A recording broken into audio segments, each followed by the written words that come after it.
Righty, righty. Hey guys, it is Rick, and today is Friday. It is a fun day, Friday, and I missed you guys for a while, so I am back. Um, Today we are going over a topic that is near and dear to me because I have spent a lot of time on phones, and believe it or not, I like to listen in on the phones, everything that's going on. So we are going to talk about how to master the phones. And I don't care if you've done hundreds of deals or you've never done a deal, you have to learn how to master the phones because let's face it, if we're going to talk to sellers, the first point of contact 95% of the time is going to be on that telephone. So, this is a skill set that everybody can always work on polishing. And you are never too polished to learn something new on the phones. Because I tell you, man, in 20 years and to this date, I always pick up like a new little tricks to help the success rate go up. So I'm going to be honest in the beginning. Honestly, if I could just answer the phone, I was golden. And honestly, in the beginning, it's just getting on that phone and making those phone calls and talking to sellers. But as you progress, and everybody will progress that's tuning in here, you want to get better each and every day. And the idea is just get a little bit better, get 1% better each day. But the more time you spend on the phone, and if you're wholesaling, you will spend a ton of time on the phone. Let's face it, it is the easiest way to get in contact with sellers. So, guys, do not ignore today's live. It is all about the phones. So, just like we normally do, we are going to do about 20 minutes, and I'm going to walk you through the most important parts of understanding the phones and how to progress your skill set to it. And then we are just going to take lives. And if you've never done a live with me, it is pinned in the upper right-hand corner of the comment section. If you get on there, it's first come, first serve. It's already stacked up, so that's really cool. And keep in mind, I'm always live on Mondays as well at 8 p.m. Eastern time, especially for people a little bit more on the West Coast. So, guys, I missed you, and I'm back here. I was tied up the other day. I was in a meeting, but Zach did a great job, and you guys enjoyed with him. So, but guys, the biggest thing you've got to understand on the phones, and I'm telling you right now, is you have to have just an insane like energy level. So remember, whatever you lack in experience, you can easily make up enthusiasm. I can't tell you how many deals I did in my first few years just because I had a really positive attitude and I wanted to help people. And I didn't know everything, and that's okay. But there are people that told me, Rick, I just like the way you treat me. You've been upfront, you've been honest with me, and you're really enthusiastic. I want to give you a shot. And all you need is one person to do that with you, just one. But remember, they can't see you. Now, maybe we'll progress to do FaceTimes and Zoom calls and stuff like that. For the most part, people are not going to see you on the phone. So you got to get your energy level. I can't think of a better way to start the energy level than with this video right here. Let's go.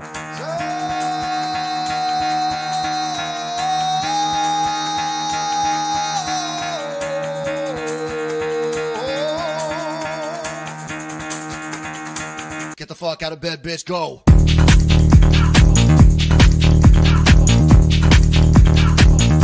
Get up, and get the guy go.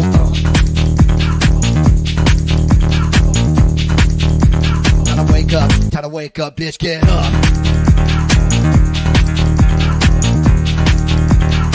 Get up. Get up.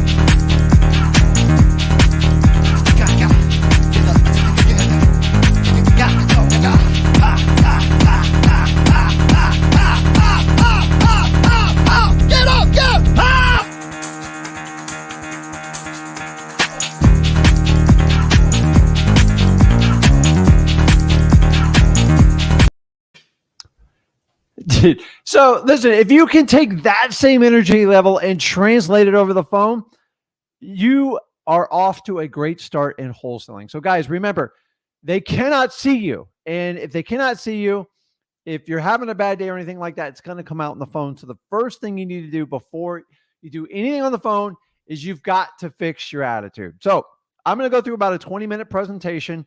I want you guys to use the comments, introduce yourself, let us know what market you're in, And if you want to jump on a live, just click the link for the lives. It's pinned in the comments section. If you're on Facebook, as long as you join and subscribe to our Facebook group, it is pinned there as well. And you can get on the live. And remember, we talk all about wholesaling. So without further ado, let's get in. Let's talk about how to master the phones.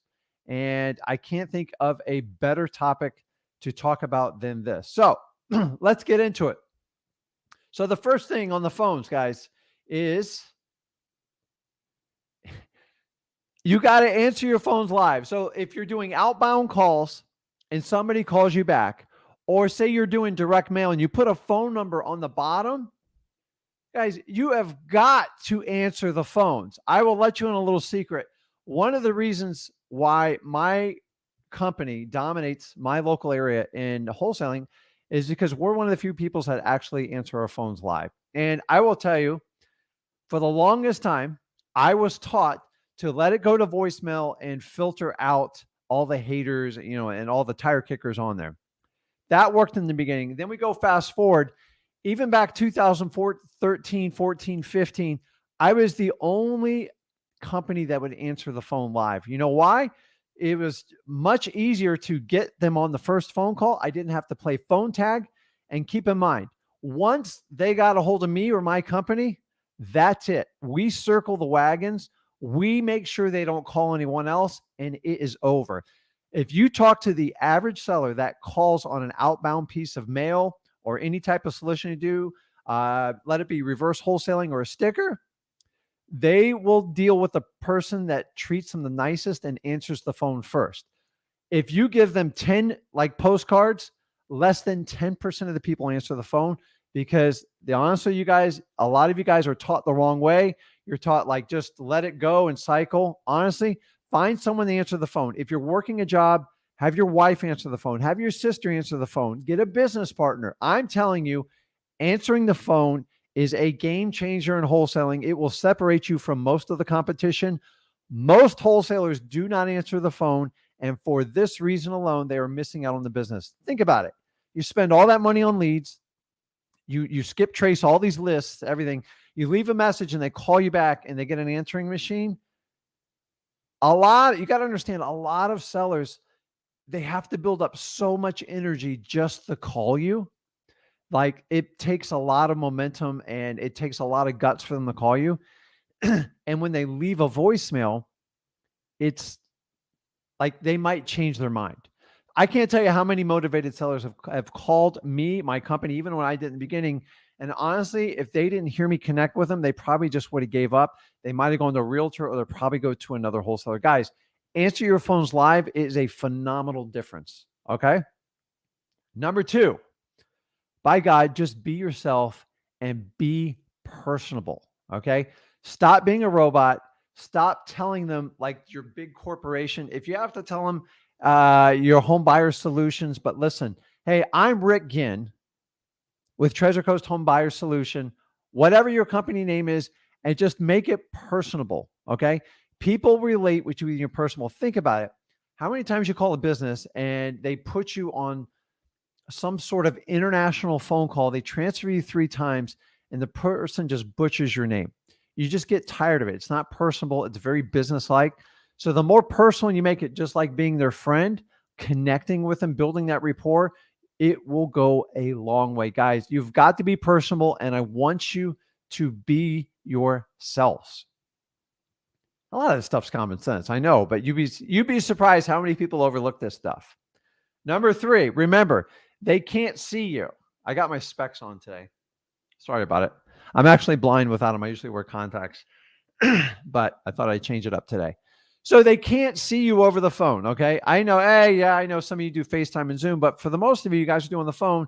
So your tone, your speed, and your enthusiasm is what they are initially judging you on, especially in the first 30 seconds. So make sure your tone is clear and crisp. Make sure your speed matches their speed, and make sure your enthusiasm just boils through that phone. You only get one shot at a first impression on a phone. Because they can't see you, they're going to rate you on tone, speed, and enthusiasm. Case closed. If you screw these 3 up, they're probably going to judge you instantly, and you're not going to get far with them. Okay? This is one of my favorite sayings, and I'll say this till the day I die, is you need to turn your scripts in the conversation. I'm fine with you having a script. I even provide you a script at freewholesaling.com. And by the way, if you guys are new to this channel, make sure you go over to freewholesaling.com. We teach you step by step how to get started in this business, make your first 100 grand. In there, we do provide a script on how to talk to sellers. But remember, a script are nothing more than bullet points. Okay. So when you have a script and you're asking them questions, turn it into a conversation. So many wholesalers try to memorize their scripts in like perfect order. And what happens when you memorize something in perfect order? What happens when the seller answers a question that's not in the order of your script? It rattles you. So the key thing is understanding your bullet points on your script. So if you have 5 points on your script and you're going through point 1, point 2, point 3, and then they jump to point 5, a lot of you will ignore point 4. You forget to ask it. Okay. So you have to learn your scripts inside and out. It's not good enough just to memorize them, and you need to turn them into a conversation. Let me give you an example. If I'm talking with a seller and I ask them about the condition of the property, and they jump out right away, hey, Mr. Rick, I need to know the price you're going to offer. Okay. I'm simply going to take control of that conversation and say, listen, I need to ask you some questions to find out more about your property, Mr. Seller. Are you okay if I continue asking questions? And I promise you we'll get to the price. I guarantee you I will. But I can't give you the best price without getting some more information from you. It's okay if I ask these questions, okay? That's turning a script into a conversation. I can tell when someone has a script in front of me because when they get rattled, they're trying to fumble through the script, and they're trying to find out how to ask the right question out of sequence. So, guys, if you have a script, and I almost guarantee everybody on this call has a script, practice turning it into a conversation. The best way to do that is learn the script thoroughly, meaning understand all the points backwards, forwards, in the middle. So when you get questioned on it and it goes out of order, you can easily make sure if you have 5 points on your script, you get all 5 questions answered. There's nothing worse than going through a script in systematic order and somebody changes it for you and like you fall apart. Guys, I've been there. I've done this. I'm telling you, if you will learn your scripts inside and out, then you turn them into conversations. That's what's called mastering your phones and massively stepping up your game. That's a big one. Okay. I'm going to beat this to death, and I promise you, you're going to hear this on every live stream I do. You must seek motivation first. The reason for this is I have never gotten a good wholesale deal without some sort of motivation. Okay. Just to let you know, price is not a motivation.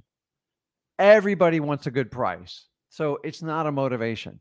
Price is an asking. It's not a motivation. So the more you have motivation, the better the deal is going to be. If you spend the first part of your conversation qualifying them for motivation, you'll go much further in wholesaling. So many of you guys spend hours on comping and figuring out who your cash buyer is going to be. Honestly, if your seller does not have motivation, you need to move on and find a seller that has high motivation. Otherwise, you will not make it in wholesaling. If you do this in reverse order, you definitely won't make it in wholesaling. Guys, motivation is first. It's got to be one of your early types of questions. And I'm going to teach you in this slide presentation on how to master the phones, on how to qualify all sellers for motivation. Okay. Now here's a great secret, but it should be common sense 101. And most courses do not teach it. It simply is use the seller's name and use it as often as possible. Let me give you a little example. If I use your name, it usually rings a bell in your ear. So Aries, Josh, Jefferson, Steve, Jonathan, when I say your name, I guarantee your heads turn around. Revan, Mia, Jennifer, George, everybody who's on this live, Beth. When I use your name, I promised you it got your attention, right? So if it got your attention, use the name multiple times throughout the conversation. Guys, it works on children very well. You ever notice when you're talking to your children or you're talking to a child, if you say, hey, Johnny, I need you to do this. And Johnny, when you're done with that, I need you to go over there. Johnny, I need you to nod your head so I know you understand what I'm saying to you. That is the essence of using someone's names. It is like a dog tag to your nervous system. When someone calls your name, your head snaps. You don't have a choice. You absolutely, right, Jennifer?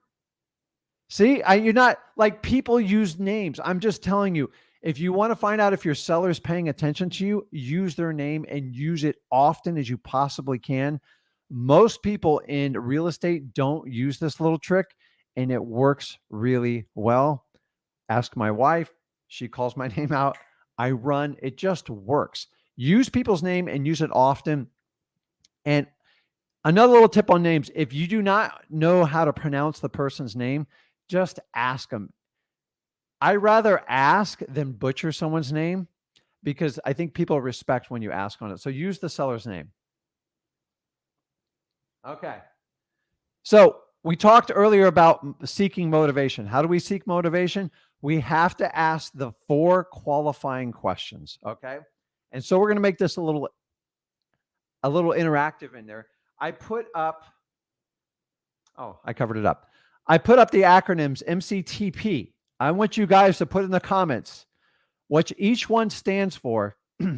And I just want to find out if you're paying attention. So what's M for? Somebody type that in the comments. We'll put it in there. I've already talked about it in the slide presentation, so it should be an easy one for you. Okay.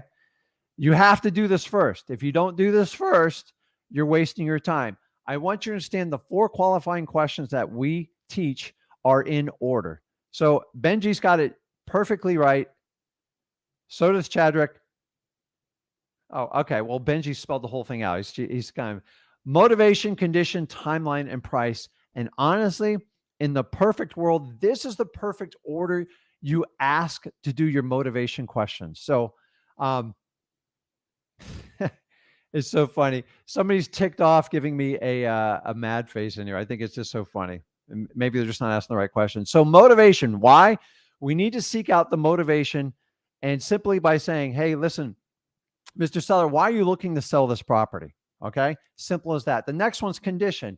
We're going to ask the condition of the property. This will help match up the motivation. Why we ask timeline? Honestly, we want to see if they made a decision when they want to sell by, because if someone hasn't made a decision where they're going to move and relocate to on how many days, like, are you moving at the end of the month? If they say, I haven't made that decision yet, they're probably not that motivated to make a decision while you're on the phone with them. And the last one is price.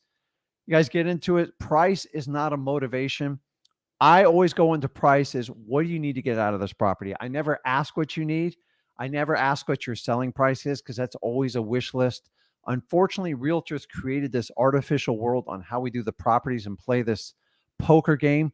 List it way above price and just get someone close to it, and the realtor looks like a hero. I'm not faulting them for it, but that's the system that we have to play in. So motivation, condition, timeline, and price. Awesome job, Benji. Guys, just so MCTP, if you just remember that acronym, you can work that into your qualifying questions so you can turn your scripts into conversations. So like this, if I ask them the motivation and they want to tell me they want to sell the house in the next 90 days, seller, that's great. Tell me why you're looking to sell the house in 90 days. I pivoted from timeline back to motivation, and then I'll go into condition, and then I'll see what they need to get from the property. Why I do that? It turns the script into a conversation. We cannot be robots. Guys, you have to be professionals and learn how to do this. In the beginning, honestly, I just want to get you on the phones, because sometimes you have to be mechanical. But as you progress, each month you get through it, actually each week, you need to get better and better on the phones. Okay, we're getting through there. We're almost done. Okay. This is a big one. Don't be an order taker. Maintain control of the conversation. And what do I mean by that? Is so many times when we're having a conversation with a seller, is you're always going to get people that run you over. Guys, it's going to go on forever. It will never stop. This is how Sales 101 works with dealing with wholesaling. Now, keep in mind, I don't think you're even really selling. You're more of disqualifying people. But when we're qualifying it, you're going to have people run you over. So when I say, hey, Mr. Seller, can you tell me tell me what's going on with the house? Why would you want to sell it? Can you tell me about the current state of the house, that's condition? And they'll go like this: Rick, just get to the price. I don't have time for this. You immediately have to grab that seller by the collar nicely and say, hey, listen, Mr. Seller, if I could just ask some basic questions about the house and allow me to get the best offer for you so I can structure an offer to see if you even qualify. Do you mind if I ask some questions? Okay. If you don't do that, you are nothing more and listen, I'm not knocking anybody who does fast food, but you're at McDonald's, you're asking for a number one, a number two, a three, or four. Okay. That doesn't work in wholesaling. Guys, there's no click here and get your price. Okay. You have to grab them. And honestly, if they won't give you that permission, odds are motivation is going to be terrible. And as Jonathan says here, no motivation, move on. They saved you the time. Okay. The reason why we want to get right into the qualifying questions is because I don't want to sell to someone that has no motivation. So here's another little trick. So when I go through motivation and I'm talking to them and they go on and they tell me how perfect this house is. Perfect white picket fence. I just painted it a pastel. We just did the gutters. They're brand new. And they go on and they keep throwing up. And you guys, you know exactly what I'm talking about. Here's what I do. I stop them. Oh, hey, John, dude, sounds like your house is perfect. Why are you even considering selling it? And I shut up. Keep in mind, if they reached out and called you or you called them and they're going on about the house, could be motivation. They're just hiding behind their ego. You guys know how I feel about egos is you have to lose your ego as a wholesaler. Unfortunately, sellers, a lot of them don't lose their ego until they get to know you and they learn to trust you. So don't write them off when they start bragging. Just stop them. Just do the takeaway right away. Okay. Maybe I'm just not why would you sell this property? It's so perfect. You should get top dollar for it. Why don't you go ahead and list it? You know, why don't you just go ahead and sell it for top dollar? Just sell it on your own. There's a reason typically they're not doing that and they're talking to you. Now, every now and then there are time wasters, but it is what it is. So, okay.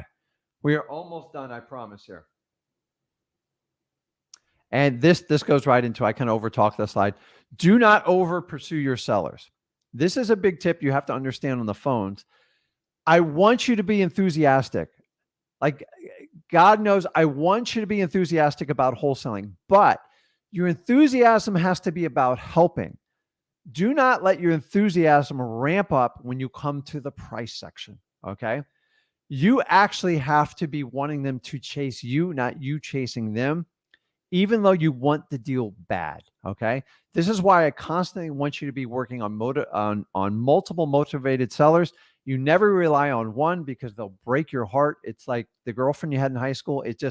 They're going to take it away from you. So when you get excited and you get to the price down, you have to have some reservation and a little bit of pullback. Okay. If you're too eager when it comes to price, remember, they're going to take that as a cue like, Rick can pay me more. And I want you to understand that that's not what you want to get across to them. Okay. You want to help them. I get it. But honestly, a lot of you guys, when you're starting out with your first deal, I know I did, you chase them too hard and it's going to cost you. Okay. Slow down, be enthusiastic about helping them. But when it comes to price, just say, listen, let me see if it's going to work. Try to get their numbers and set up an appointment, and do not get over eager. Now, when it comes to your appointment, you don't want to get over eager about the appointment either. Say, listen, I think I have an opening tomorrow at 2:00. Let me know if that's open. I got a couple other houses we're looking at in the area. Maybe you're just doing driving for dollars. I don't want you to lie for people. So go out and do driving for dollars and then go by and look at their house. But if you are too over eager on your first deal, it makes sellers nervous. Okay. You have got to act like you've bought 1,000 houses before. I'm not talking about lying, but you just have to personify that you could live without this deal. And if you do that, you will truly get a good deal. Okay. Now, I'm not talking about like being insulting or anything like that, but there has to be pullback.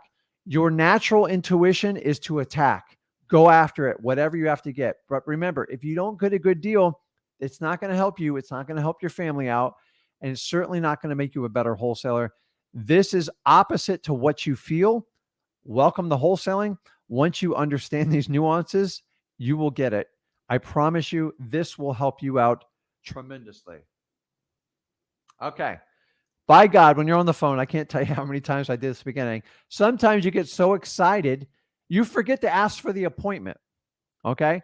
I want you to understand, guys, when you're on the phone, you only get like when you have a motivated seller on the phone and you find motivation, get as much information from that seller as you humanly possibly can. You know why?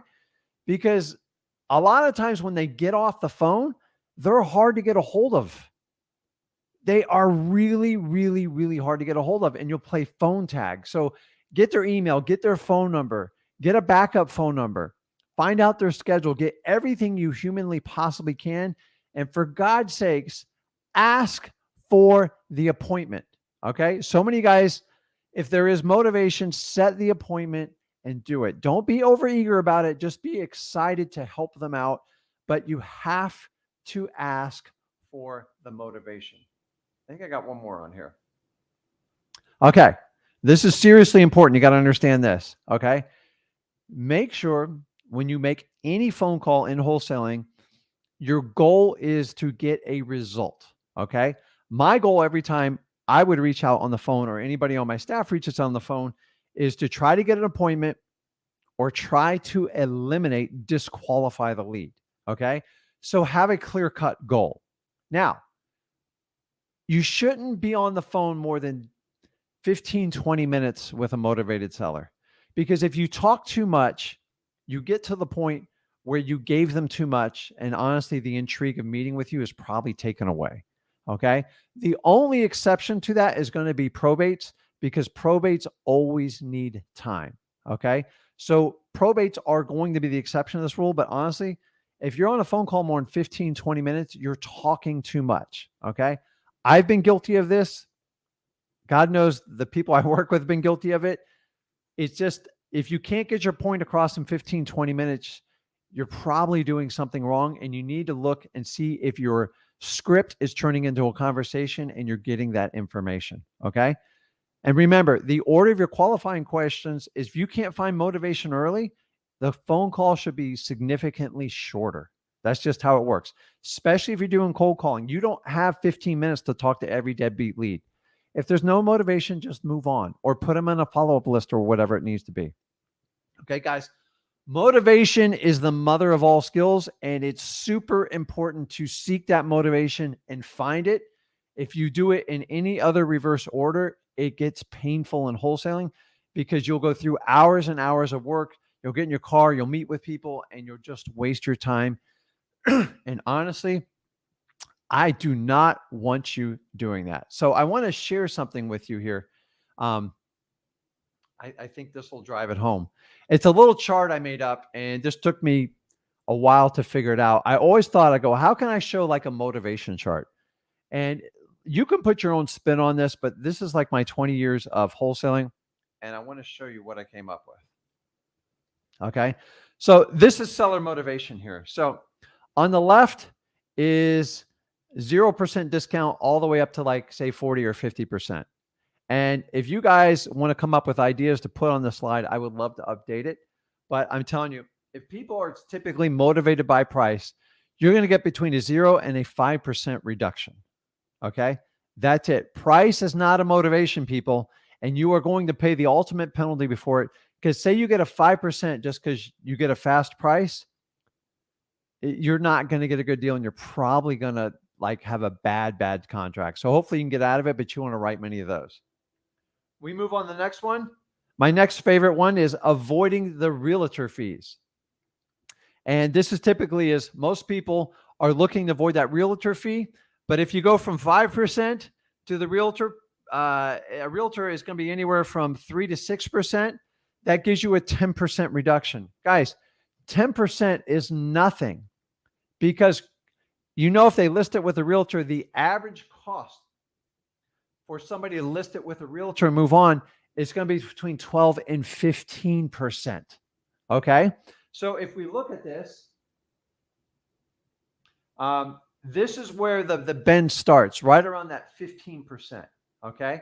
And what happens at 15%? That's probably a property that needs repairs and is not going to do well with a realtor, and it's a little bit tricky. Okay. This is where we start in wholesaling. Okay. From 10% and below, I don't even consider a wholesale deal.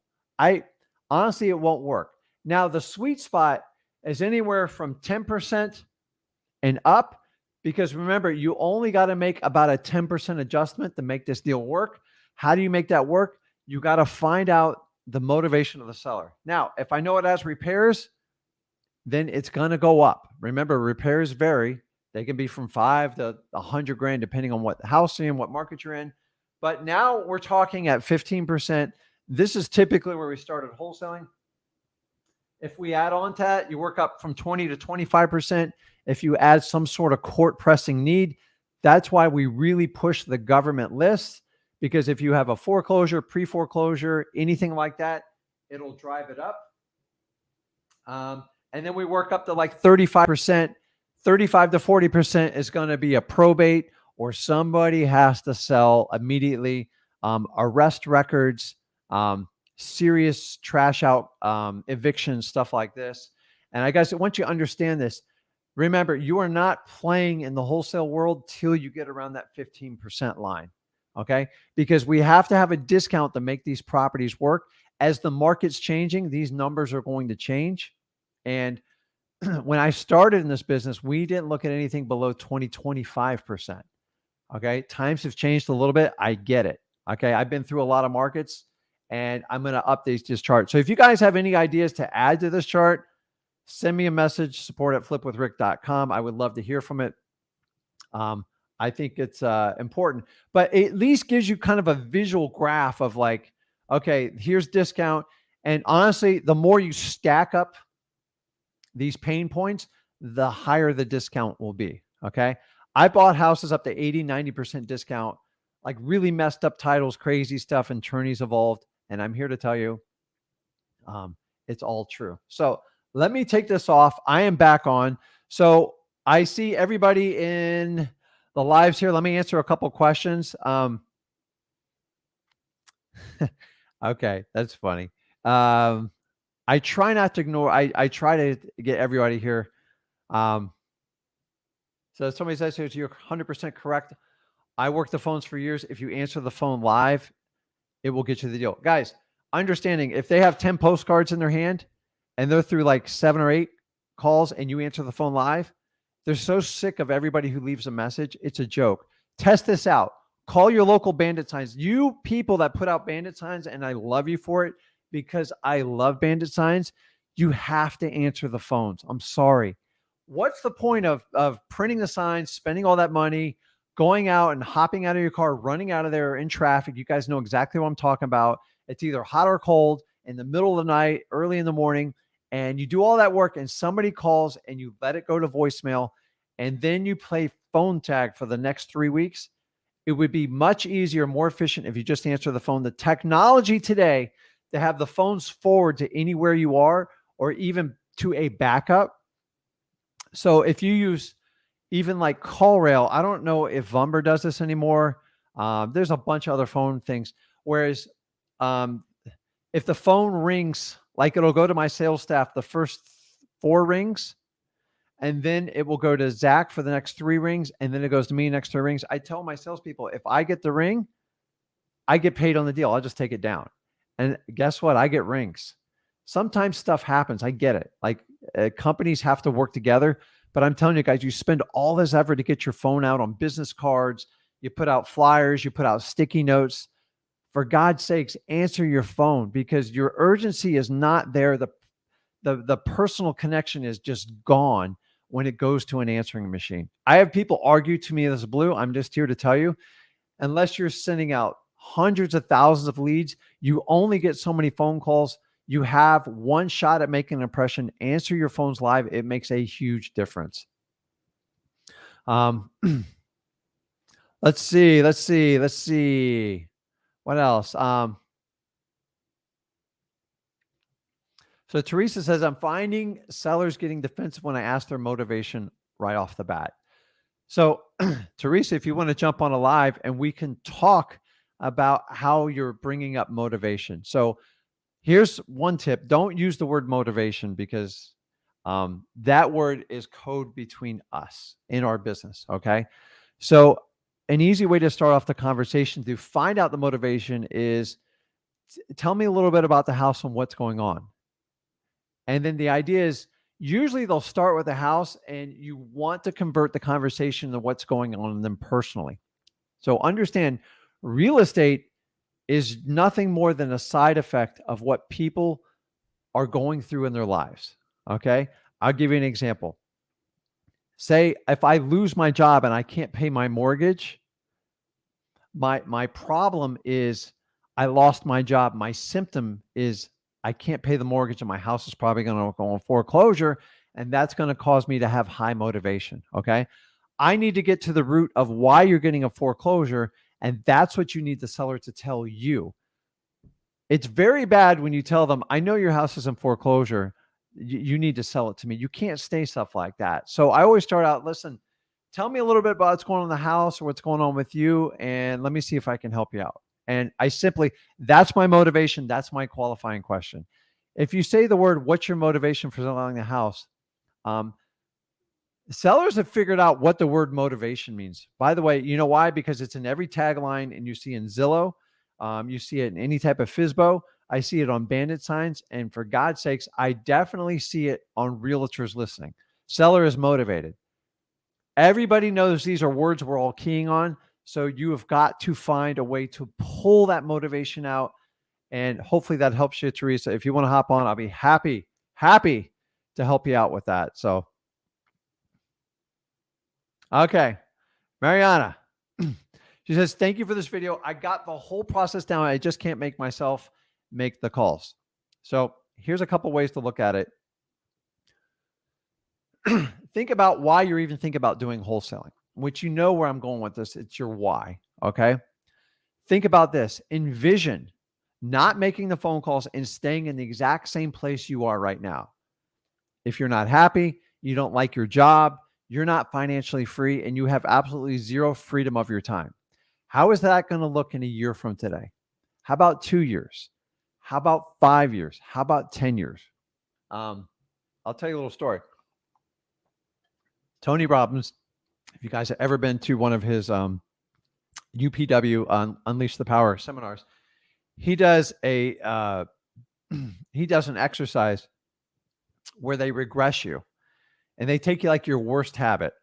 Maybe it's drinking, maybe it's procrastination, maybe it's avoiding your family, and they make you go back in time and they show you where you came from before. And if it shows you what you're going to look like a year if you don't change it, 2 years, 5 years, 10 years.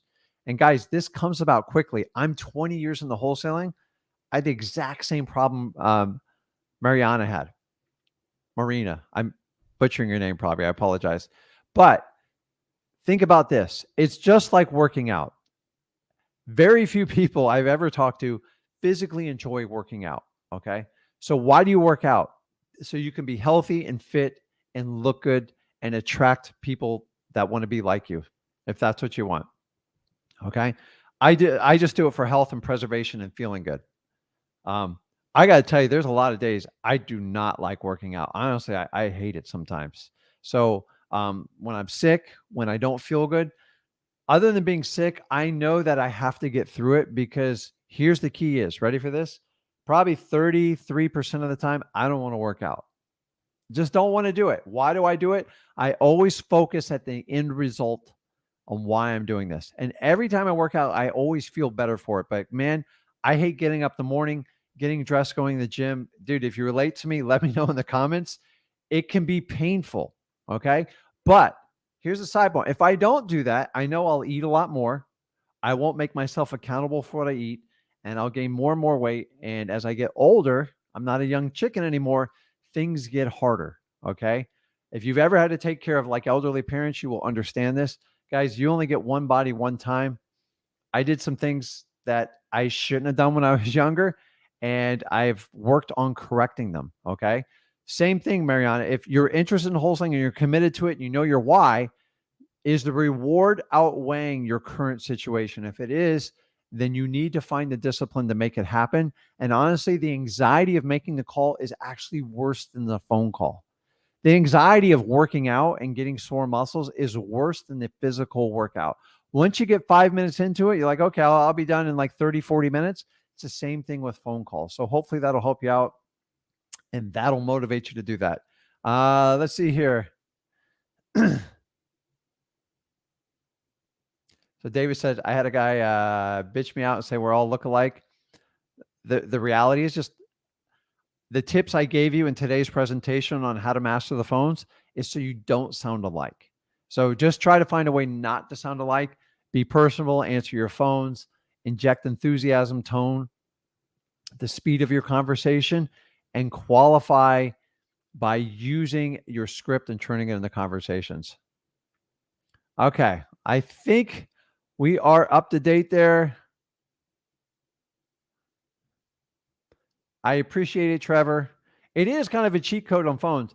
And then the funny thing is, honestly, that's 20 years of tips I've shared, like of every failure I've made on the phone. Guys, I've lost so many deals over the years, but I've done enough deals where I've more than made up for it. So I appreciate it, Trevor. What's up, Colton? How you doing? Jonathan's correct on this. Throughout the script, focus on MCTP. So I'm going to get Zach to pump this out too. MCTP is just, it'll burn in your mind. So if you forget it, I love acronyms. I'm just an acronym type of guy. MCTP sounds like an auto parts store. I don't know, but it works. So burn it in your brain. So if I ask you today, you come on the live, I'm going to ask you what the 4 qualifying questions acronym is. MCTP. And if you burn it in your mind, it's just like, you don't have to go in exact order. Just make sure price is at the end. That's the only one that has to be in the end. And I've already given you the tips what to do when they attack you on price. Redirect the conversation, take control of it, and ask permission to ask more qualifying questions. So, guys, if you enjoy the content I'm sharing here, just do me a favor, smash that like button and hit that subscribe button. And that helps more people view our feed so we can help out as many people as possible. And guys, if you're brand new here, go over to freewholesaling.com. We share a 25 years experience between me and Zach on how to get started in wholesaling. I don't care if you've never done a deal. And the best part is we teach you how to do it for free up to your first $100,000. Nobody else offers this much information out there. And if you want to benefit from this, from someone that's been in the business 20 years, I'm not going anywhere. I love this business. We're a family business. I do this with my son. My wife's involved. I love this business. And I want to help as many people as possible. I believe learning wholesaling should be like learning your ABCs. It shouldn't be confused with these outrageous prices. I'm getting messages of people being tricked, people being suckered. If you've fallen victim to anybody taking your money that had no idea how to do wholesaling, let me fix it. I can't get your money back, but honestly, you will get a lesson out of it. And me and Zach will teach you how to wholesaling. And this is life. And sometimes that's how you have to learn. You're not the first person that's burned and you won't be the last. And I want to help prevent that for you. So, okay, let's get, Malik offers good advice here. He says, just get over the first few calls. It's easy. Okay. Teresa, you hop on. I'll try to jump you on there. Okay. Awesome. Okay. So I appreciate you guys helping me answer questions in the comments. Let's see. I'm trying to answer them all so I can get to everyone. One more time. I got on late. So Pedro, if you hopped on late, the really cool thing is this is recorded. Just go over to the Flip with Rick YouTube channel and it'll be all on there for you. So let me jump on. I'm going to try to take everybody in order I got. I got Revon and I'll have Jennifer on after that. So I'll try to prepare you. So if you guys put yourselves on hold, you don't have to be on video. Honestly, I don't care. I just want to help you out. And so here's the key when we do the lives, okay? To get the most out of the lives, since me and Zach don't charge for this, is bring me things you need help with, something you need encouragement about. But if you come on here and just complain, I'll listen to you, but I don't fix complaining. I don't have a fix button for it. You're going to have to put in the work. And if you complain, I'm asking you really hard questions. And the purpose is not to single you out, it's to help you. So since I don't collect money from you guys personally, I have this gift of telling you the truth. And sometimes, you know how they say the truth hurts? It's here to help you. I am like that uncle you didn't have. I'm like that parent that's just going to tell you the truth.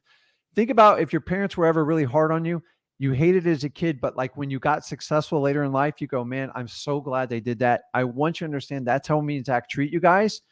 And if you feel like we're being upfront with you, that's how coaching and mentoring should be, because so many times you guys pay these outrageous fees and they just baby you. So you won't return the product. You won't do a chargeback, anything like that. So we don't do that. So let's jump into it. Ravon, you there? Yeah, can you hear me? Yeah, I can hear you. How you doing, man? Good, good. How about you? I'm fantastic. I'm alive today. I can't ask for anything more. Oh, that's great. So if you start with that, guys, life is just, it's just better because somebody didn't get that opportunity that me and Ravon, everybody else is getting today. So if you just like wake up with that attitude, you're good to go. So what's up?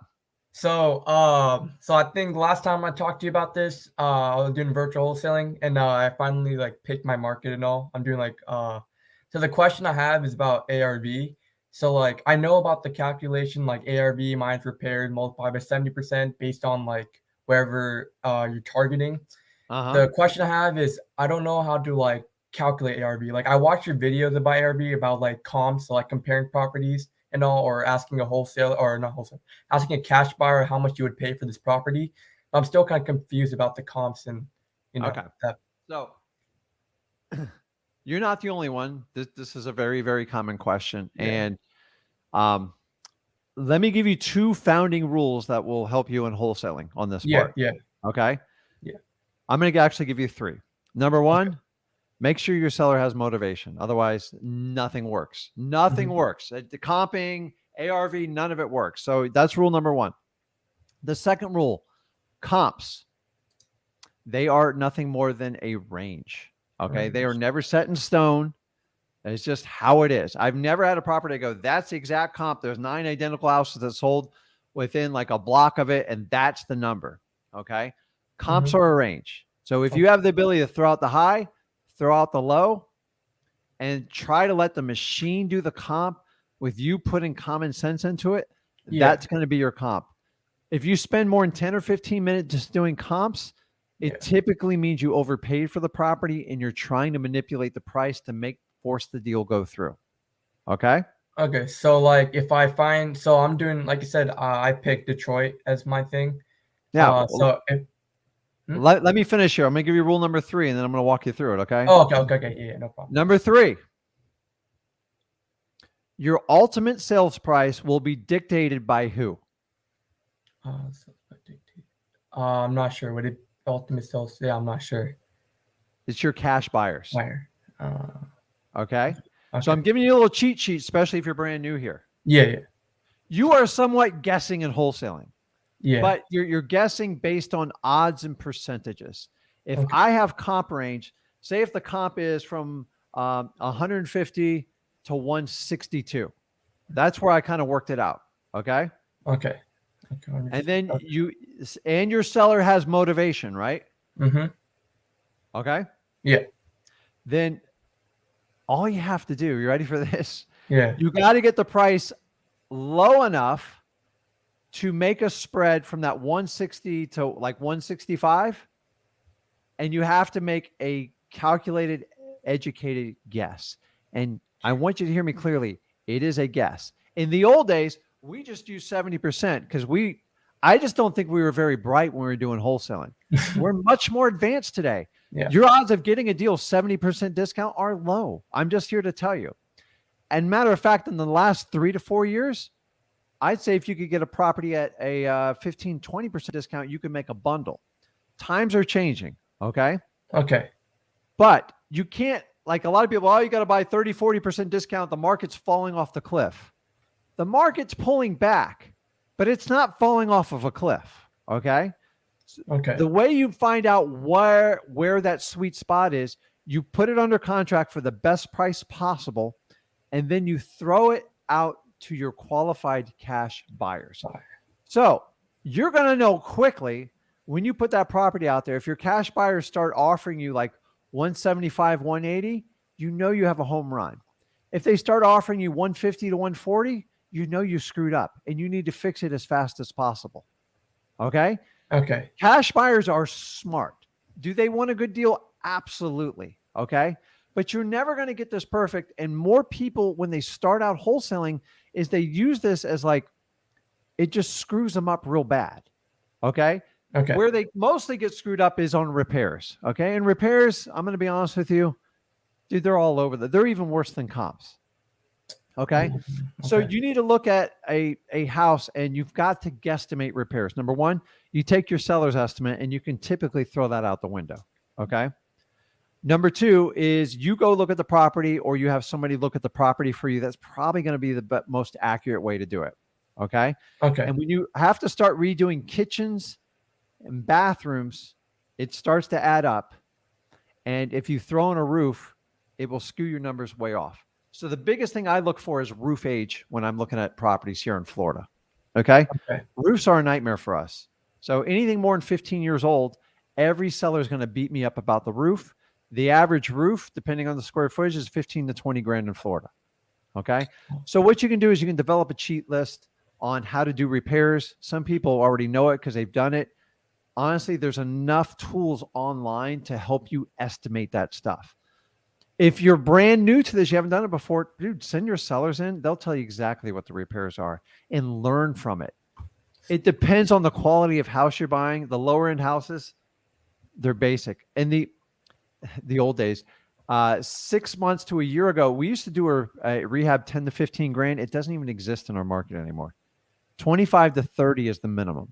Okay. The numbers have changed with inflation and stuff like that. So do you understand what I'm kind of telling you? So the repairs, whatever you estimate your comp is, you just minus the repairs off because you should get a discount because someone's got to do the repairs and your seller agrees with it just because why they're selling you the property. Okay. So if I'm calling this house for like $50,000 and I found like a comp of another property, same square footage, same timeline, same 3-bed, 2-bed, and it's sold for $40K. Yeah. That doesn't mean the ARV should be $40K, right? Remember, they're just a range, right? So you've been in the houses. You walk into some house. The beauty is most properties between Zillow and Trulia and everything is you can look at pictures online and you can kind of get an idea of them. Okay. So what I'm saying is here, so let's go back to the previous example. Say the comps are 160 to 165 and say it needs 30 grand in rehab. Okay. Yeah. So right off the bat, I'm going to always go with the most conservative comp, 160, and I'm going to minus off 30 grand. And then I'm going to figure out whatever I can get for profit in there. Okay. Okay. The deeper the discount, the more chance you have of making profit. Okay. The discount. If you go through my coursework, I teach you how to go for the no on the first answer. You know why? Because the cheaper you get the house, the more options you have down the road. Okay. Mm-hmm. Now, sometimes you don't have an option and they just squeeze you with a price and you have to make a decision if you want to take a risk with that or not. Just make sure you have a good long inspection clause and understand that you're probably going to have to renegotiate it if your gut feeling's telling you're paying too much. So on the ARV of 160 minus off 30 at 130, what offer are you going to make to that seller to have it make sense? And remember, your initial offer, you should get rejected. So what are you going to offer on that property? 30 grand, significant rehab. Mm-hmm. So what would you offer on that one? And don't do the 70% calculation. You can do simple math in your head. I've always said if you need a calculator to make an offer, you're paying too much for it. Okay. You're paying too much for it. So in that case, I would simply, here's a really easy one. Just offer them 100. They're probably going to beat you up anyways. Just go, listen, I don't know. What if I just offered you 100 grand? Would that work for a cash offer? I close quickly and just shut up. 9 times out of 10, they're going to come back and go, oh, I could never take that least. The least I could take is like 121. Okay. They might come back and say, I can't take anything less than 150. And then they're like, oh, okay, well. So in that example, if they take the lower price, if I get it at like 125, that's going to be too much because the ARV is 130 minus the repairs. If they take it at 105, 110, I can probably make that work and make a $10 to $15,000 assignment fee. Oh, okay. Okay. Now here's the fun part about this. If the house is vacant and it's in rough shape and they will not bend, they say, listen, I won't take anything less than 125. Yeah. Go, listen, I'll put it under contract for 125, but I really got to kind of inspect this because it's tight. So you said the air conditioning works, but you walked in there and it's like 85 degrees in the middle of summer. You already know the AC is bad. Put it under contract, put under a 2-week or a 30-day inspection, and then go back in there, bring your cash buyer if you want, and you know the AC is bad. You can take off $5 or $6 grand right off the bat. And here's the worst part. If they don't go, listen, I checked it out. My guy looked at it, the AC is bad. I can't do that price. I need to get out of the contract or I always say, just where can I send over the cancellation? They go, oh, wait, what do you mean? Remember, once they enter in a contract with you, sellers that make it difficult for me, I push back a little bit. Okay. I know I need to help them out, but like you said, the AC is good. He tried to turn it on. It doesn't blow cold. AC is a minimum of $5 grand. I need a $5,000 or $6,000 discount. And that's how I do it. Guys, honestly, if you're cash buyers, when you put it under contract in your first 48 hours, your cash buyers are going to tell you exactly what your deal is worth. And if you have reservations or you priced it wrong, either go back and get a price reduction or cancel your contract. It's that simple. I make mistakes to this day in my company. You will make mistakes. But as you go through time, you'll learn how to do this and you will get better and better at it. Stop sticking to the 70% rule. It doesn't work. 70% is like a no-brainer, right? Yeah. You buy something 70% less repairs, buy it. Or call me. I'll JV with you on it. Okay? Unfortunately, that rule will not get you to a lot of dances in wholesaling. It's just the truth. Okay. The reality is probably 75 to 80% are where most of the deals are coming in reality when it's said and done. And remember, when you enter a contract, that doesn't have to be your final number. If somebody gives you a great price up front, take it. But if they're playing games with you and tell you the roof's good and you know the roof's like 30 years old, put it under contract, tell them you're going to inspect the roof. And if the roof's not up to par, you'll have to talk to them about the price. That's it. It's a guaranteed that you'll get a reduction or you'll have to cancel the deal. Does that make sense? Yeah. 70% doesn't, it worked in 2003. And I never taught my son that rule and I won't teach you that. The reality is whatever you can get under contract for, if you can sell it for more than that without killing yourself, do it. Most wholesalers just want to get an initial yes. They don't go for no and they overpay for the properties and they spend days, if not weeks, trying to sell the property only to get out of the contract. And you don't want to do that. Oh, okay. I see. Does that make sense? The 70%, it's going to handcuff you, man. You can't do anything. That's like saying, hey, I'm going to play a football game. And if my star guy on the return team for kickoff doesn't return 4 touchdowns, if he returns 4 touchdowns, I'm going to win the game. Well, yeah, no duh. It does. So 70% is an old school rule and it doesn't work in today's. If you get 70%, just take it.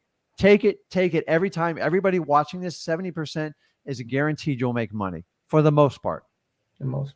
Okay. But the reality is a lot of us are somewhere between 75 and like 83, 84% discounts. That's just the truth on it. How do I know if I'm going to make, I can tell you, I've had deals where I put under contract where the property's motivated, the seller was difficult. I put it under contract. I either got a discount or I got a cash buyer to pay more because I knew there was a lot of demand in that area. And that's it.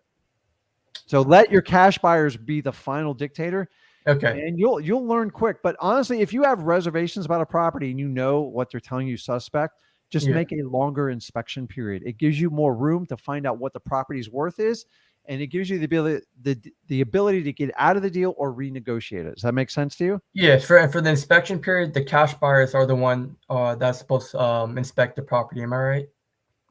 It's up to you. I mean, yeah, I bet that's a whole nother conversation. Well, let's just start with the basics here on Yeah. it. Yeah. Yeah. Okay. So it depends if the property's vacant, if the homeowner's occupying the property. Because sometimes with sellers, you only get a few shots to show the property Mm-hmm. and you have to make a decision. When I only have a few shots to show the property, I'll typically bring my contractor, which is someone I do business with, which I give them other types of rehabs. I'm not a big rehabber. I only properties I Yeah. want to keep. And I have him go in. He goes, dude, the roof shot, the AC shot. He writes out on a list, gives me an estimate, and I just give it to the owner. I'm like, I got to get out of this contract. They're like, and they always say to me, well, what can we do? And then I go, well, we can sit here and discuss the offer price. I can't do that number. Or I tell you what, if you can put on a new roof, put on a new AC, I'll go ahead and move forward with that price. And they'll typically either get out of the contract with you or they'll try to negotiate with you. Either way, it's a win. That's how Okay. I look at it. Okay.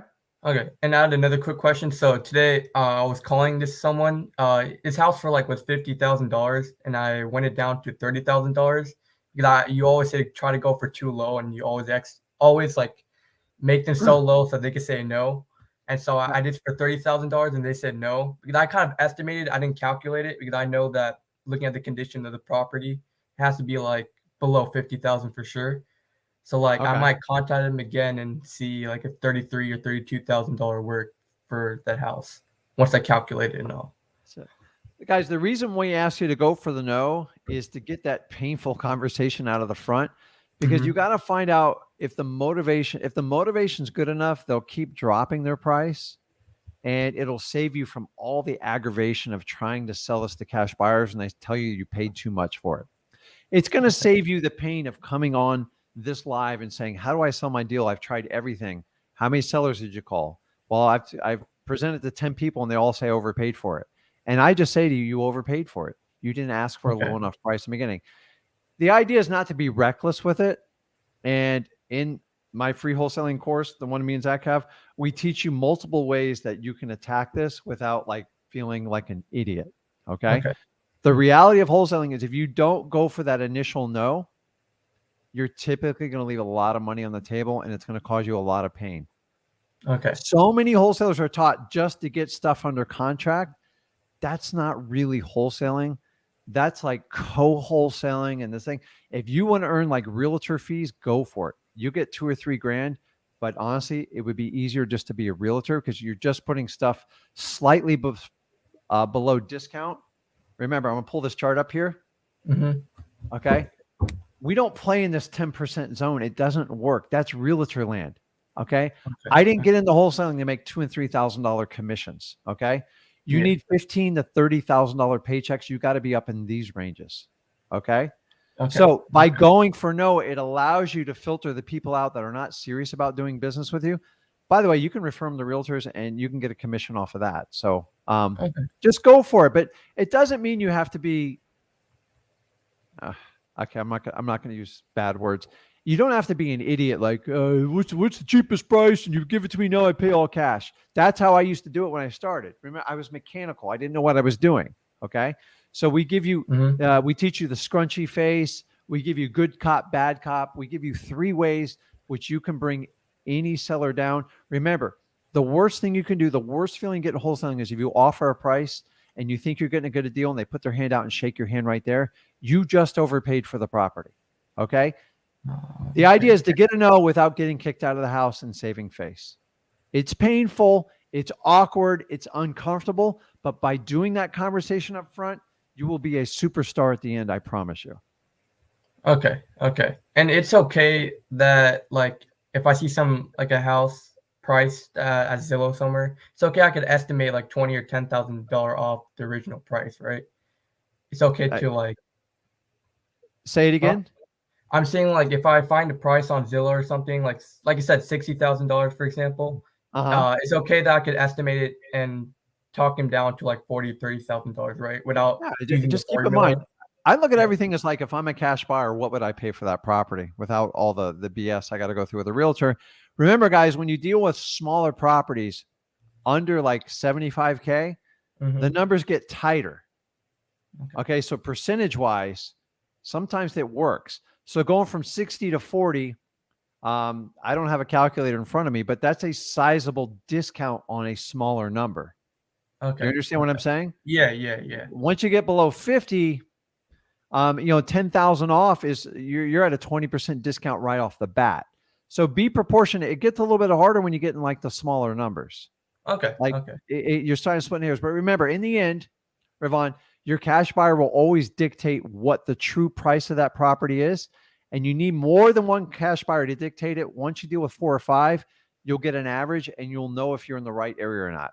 And sometimes you get, like, I've gotten $100,000 premiums and I'm in shock. And sometimes people want it 20, 30 grand less than I paid for it. I go, we screwed up. You have to screw up multiple times to really understand this business. That's why all real estate is local. And that's where you become the expert in wholesaling, marketing, and knowing your market and market knowledge, and you will progress and you will do amazing things with it. Okay. All right. Thank you so much. Okay, Ravon. I appreciate it, man. Okay, Jennifer, I'm going to pull you up in a second here. I'm just checking comments. Kalen's got a good question. He says, hey, Rick, when reverse driving for dollars, what do I do if the homeowner comes out? I'm not sure about how that conversation would go, because in reverse driving for dollars is with foreclosure leads. So if you guys never heard of this, reverse driving for dollars is taking a lead list, especially in any type of foreclosure situation, where you put a note on the door, say, hey, listen, I got a quick question about your house, a name and a number. The idea is you can be much more efficient about it. And you remember, only a certain percentage are going to call you back anyway. So, and this, if the owner comes out and they are receptive, so one of two ways, they're going to come out and either attack you, or they're going to be like, hey, what's this note about? What information you want to know about my house? Okay. If they're nice and open and receptive, go, listen, that's when I ask them the information.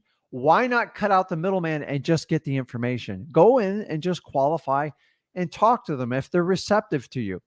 The reverse driving for dollars is about efficiency. And number two, if they come out and like attack you, hey, I'm just doing this for my boss. I'm dropping off the message. Yeah, you are your own boss, or your significant other is, and it's not really a lie. You're telling the truth. Why sit there with confrontation if they want to light you up? Just say, listen, I'm just doing my job. I'm just supposed to deliver these notes. That's it. That way they can't attack you. If they want to call the phone number, they can do it there. If they come out and they're receptive, then just engage in that conversation, because you're cutting out the middleman. And just say, listen, I'll relay this information to my boss, but like, I work with them. I'm used to working with homeowners. Tell me about your situation. So hopefully that helps you out. So, okay. Jennifer, I'm bringing you on now. You there, Jennifer? Yes, I'm here. Hey, Jennifer, how you doing? I'm doing good, thanks. Good. Where are you calling from? I'm in Georgia. Oh, in the middle Georgia here. How's the summer treating you? Is it hot there? Oh, it's been hot and muggy a lot. We've had a lot of rain. Unlike Texas, we're nice and wet around here. Everything's pretty and green, but it's been real humid and hot for sure. It's been hot in here in Florida with like little rain this summer. It's just weird. Yeah, a lot of weird weather going on for sure. It's like opposite. So, so what's going on? What can I help you out with? Yeah, I want to know, can you just give me just a brief list of great places to get cash buyers? Like, what are some of your best resources or recommendations? The easiest and fastest way is to start in simple Facebook groups. So Okay. I would look anywhere in your area. Just look any investor, I don't know what part of Georgia you're in, but just put the city in there and like investors. Mm-hmm. And then everyone always says, hey, I'm a cash buyer. And you can simply scrape email list and phone numbers. That's free and it's easy. It's not perfect, but it's a source where I've gotten some extremely, extremely valuable buyers. Mm-hmm. Craigslist used to be valuable. It's not nearly as valuable anymore. Okay. The other one is you can go to, if you use list REI through PropStream, You can Mhm. search for cash buyers. You can do a 7-day free trial membership and check it out. I And do in have there, PropStream. Mhm. you can sort out by cash buyers, and it'll give you a list. Now, it's somewhat of a paid one. It's not super expensive, but remember, you also get 10,000 leads with it. You got to find if that's a right fit for you or not. It's not a requirement, especially if you're starting out, but it's an easy way. The third way is you can actually go through, if you have a connection with any type of realtors in your town, Uh-huh. they can search the MLS by cash buyers in the area that you're prospecting. And it simply is, here's how don't worry about realtors. People are like, oh, I don't want to pay a realtor. Honestly, your cash buyers pay for the realtor. It's always a premium in working with a realtor because they vet your cash buyers. And those are 3 really simple places to get started. Also, go into freewholesaling.com, and I go into like a plethora of more ways that you can do it. But I probably take up about 30 minutes going through each one in detail. But those are like 3 quick ones. Okay. But that'll cover 75 to 80% of your buyers. Sometimes you can go in your county property appraiser site, depending how your county's set up, and you can look for properties that have no liens on them, no mortgages. Mhm. About half the counties you can do that, but honestly, it's kind of a messy list. It's not for the average person to pull. So that's why we recommend using services like List REI so they can sort that information for you. But if you have a connection with a realtor, they're a huge plus, because if Okay. someone's buying on MLS for cash, it means they're used to it and they're much easier to work with. And remember, stop worrying about paying for the realtor. That's usually built in the buyer's premium, and you just add whatever you need to it, and the realtor is super happy and they do all the work for you. Okay. I appreciate it. I actually do have PropStream now, and I didn't think about that the whole Yeah, cash yeah, no, buyer it's yeah, thing. So use that's it. great. Yeah, because it's there. So it's but the realtor ones, like, guys, I'm telling you, like, people are like, I don't want to pay a realtor. I go, I'm telling you, they pay for the realtor and then some. Just the average when I get through a realtor, my buyers pay 10 to 12% higher, and I'm only paying that realtor a 2 to 3% commission. Okay. So So two, if you three. look at those, Okay. yeah, you got to pay them. Like, why Right. would they do it? So Exactly. if they make it super easy with you, pay them 3%, give them a bonus. Because if you're getting 10% or more, that's fine. But Okay. most buyers that work with a realtor, they don't want any games. They just want to know the property is available and how can I buy it. And you can train your realtor how to work with the assignment of contract, or even doing a double closing, and you can cut the drama out of the seller. I love working with realtors because most realtors that work with cash buyers, they don't want the drama and they have to shield you from it. So unless that realtor gives you drama, it's pretty much a drama-free transaction, and they'll control their client. You never have to touch or talk to the client, and they understand. Okay. Thank you so much. Okay, Appreciate it. awesome, Jennifer. Okay, let's see here. Da, da, da, da. I missed a comment here. Okay. Fernando, you there? Yeah, Rick, how you doing? Good, man. How you doing? Good, good. Just when you were talking to the previous person, I just got a lead call. So from You should have just done it live with us. they just called me and they just Okay. called me. So I So just tell me a little bit about it. nothing. It was just so what I'm doing lately is I'm reverse driving for dollars on probate leads Okay. and on foreclosure. Like I'm basically doing it on all my lists. Mm-hmm. And so that was one I put a few days ago actually. And so they just called me and said, yeah, they're looking to sell this, that, and the other. Just now's not a good time. Can you give me a call back later? I'm like, sure, I'll call you back later. Okay. Cool, Yeah. man. So Okay. well, I actually have a few questions because Okay. I need some help. All right, I have it written down here.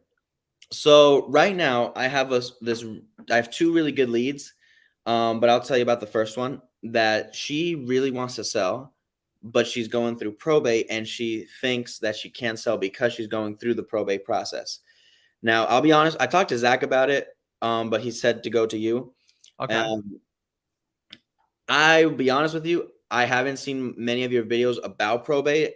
Earlier today I was, and I understood a little bit better, but I just want to get your feedback right now about, like, if it's still in the probate process, I can still put it under contract, or and like how do I proceed from that from Okay. there? What state are you in, Fernando?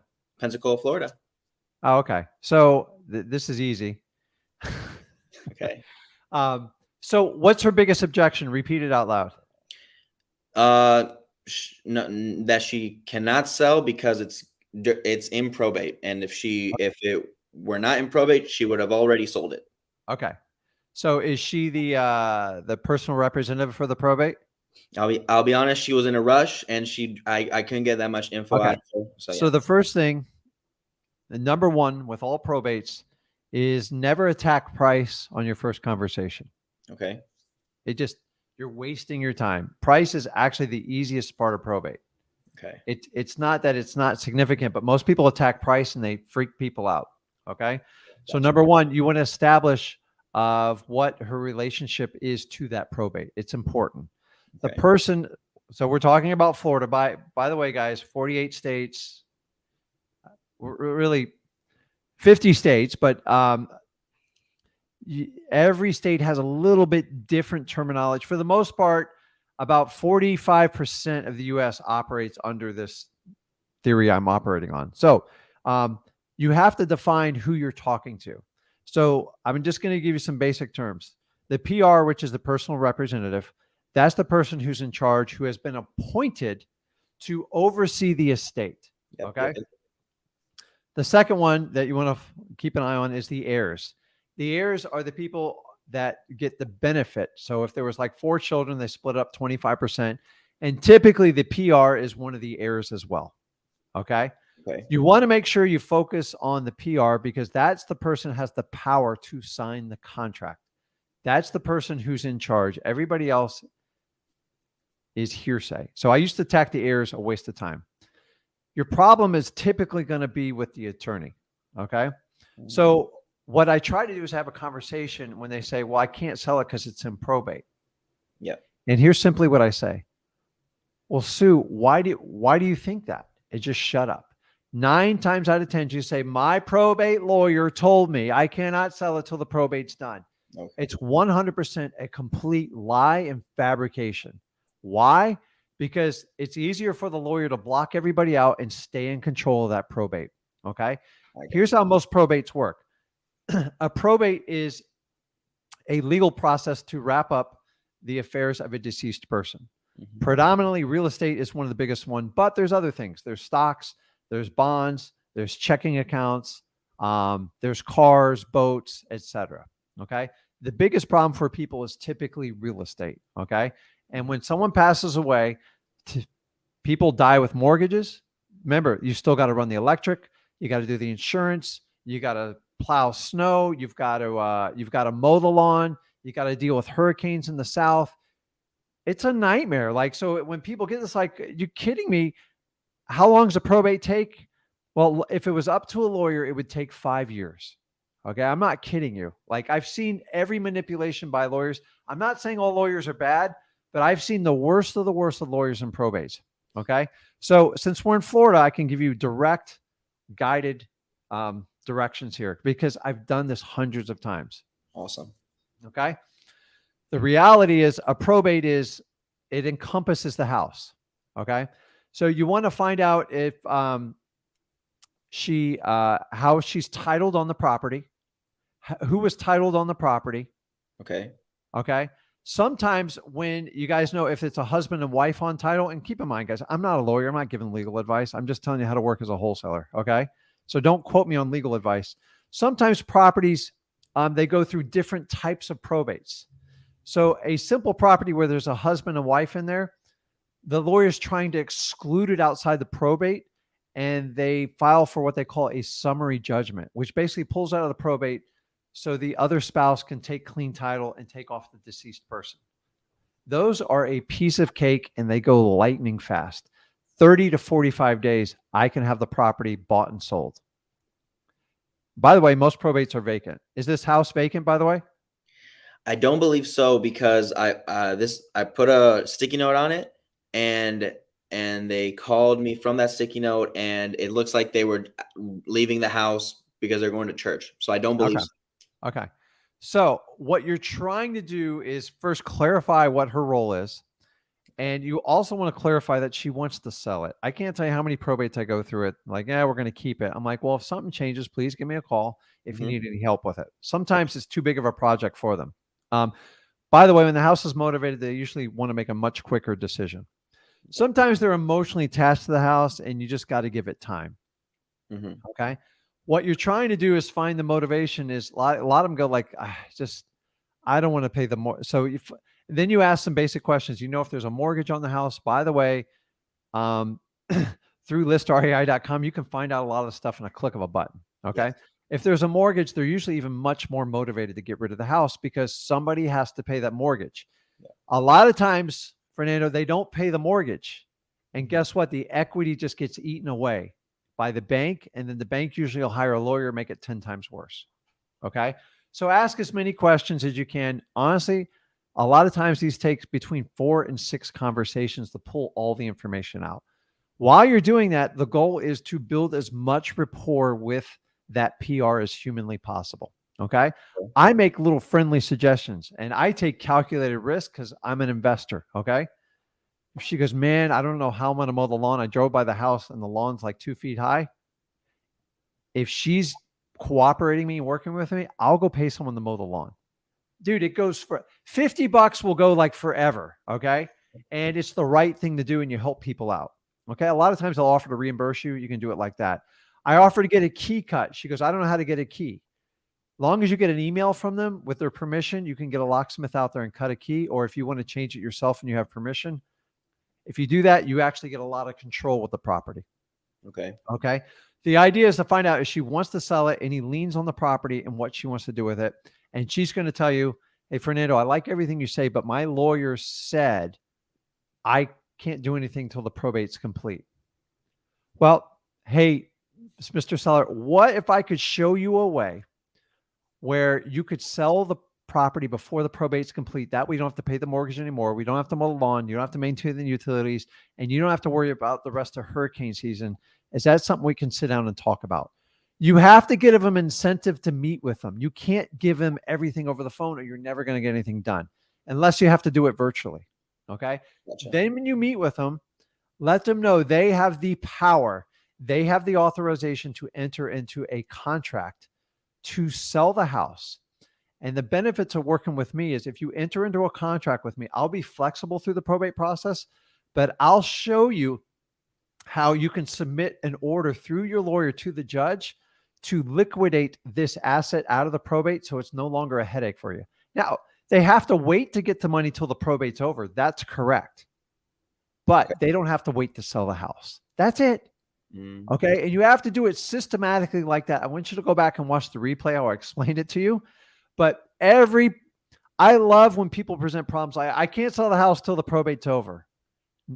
Dude, I've entered hundreds of orders. Now, here's the reality. If you can connect with her and build that rapport before that lawyer flexes his muscle and gets in the way, you will have a much easier time. The minute you have to go through the lawyer, I'm going to be honest with you, it sucks because they flex through, we need to get an appraisal. Yeah. I need to review this contract.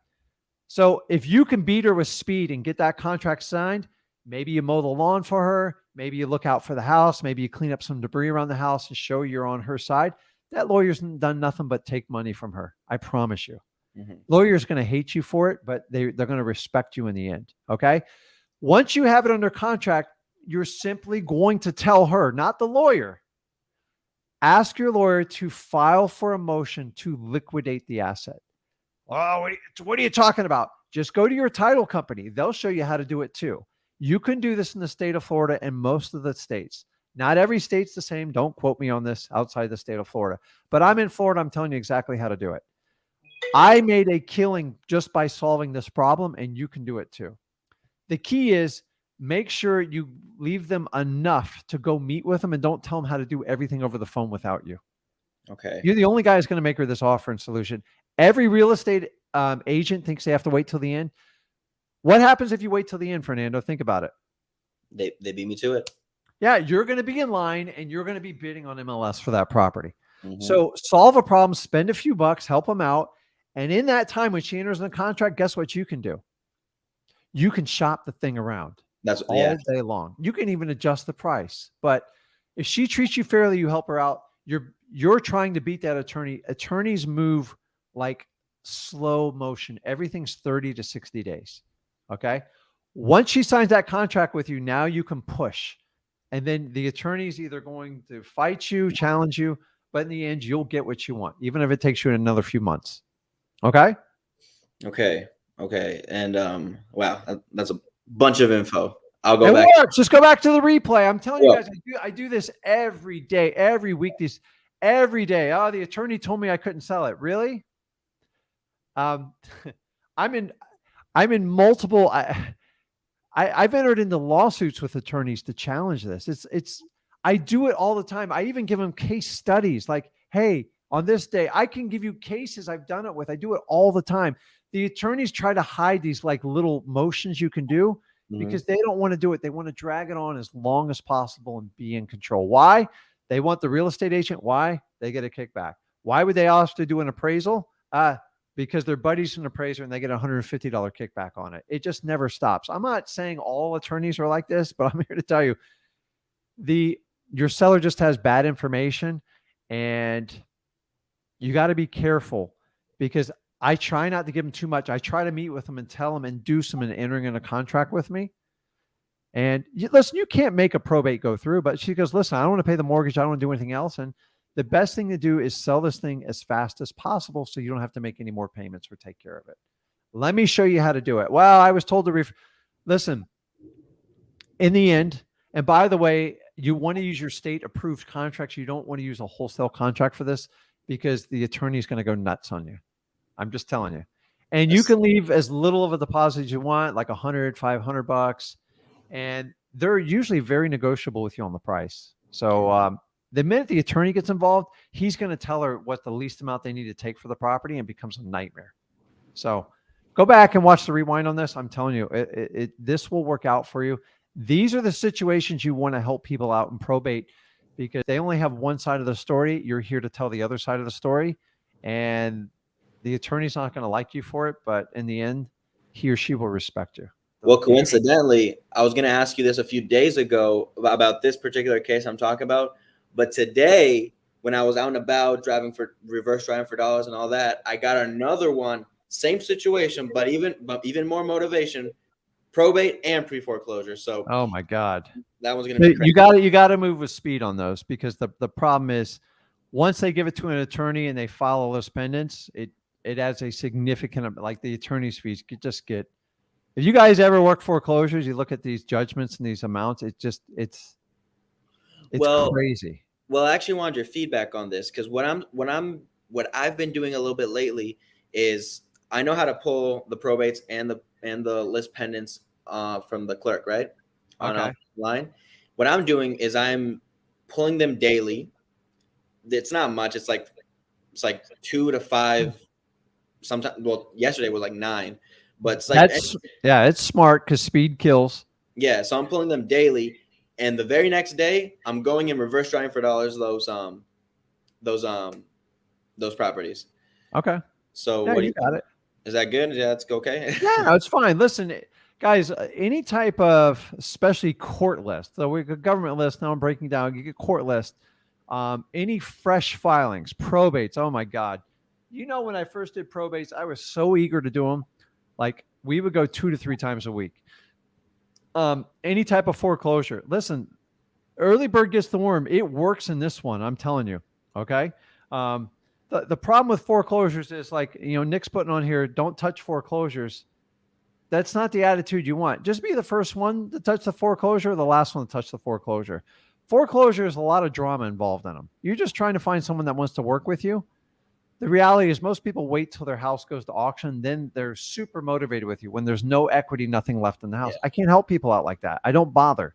I tell you, if they're within 30 days of sale, unless there's a ton of equity in it, don't bother.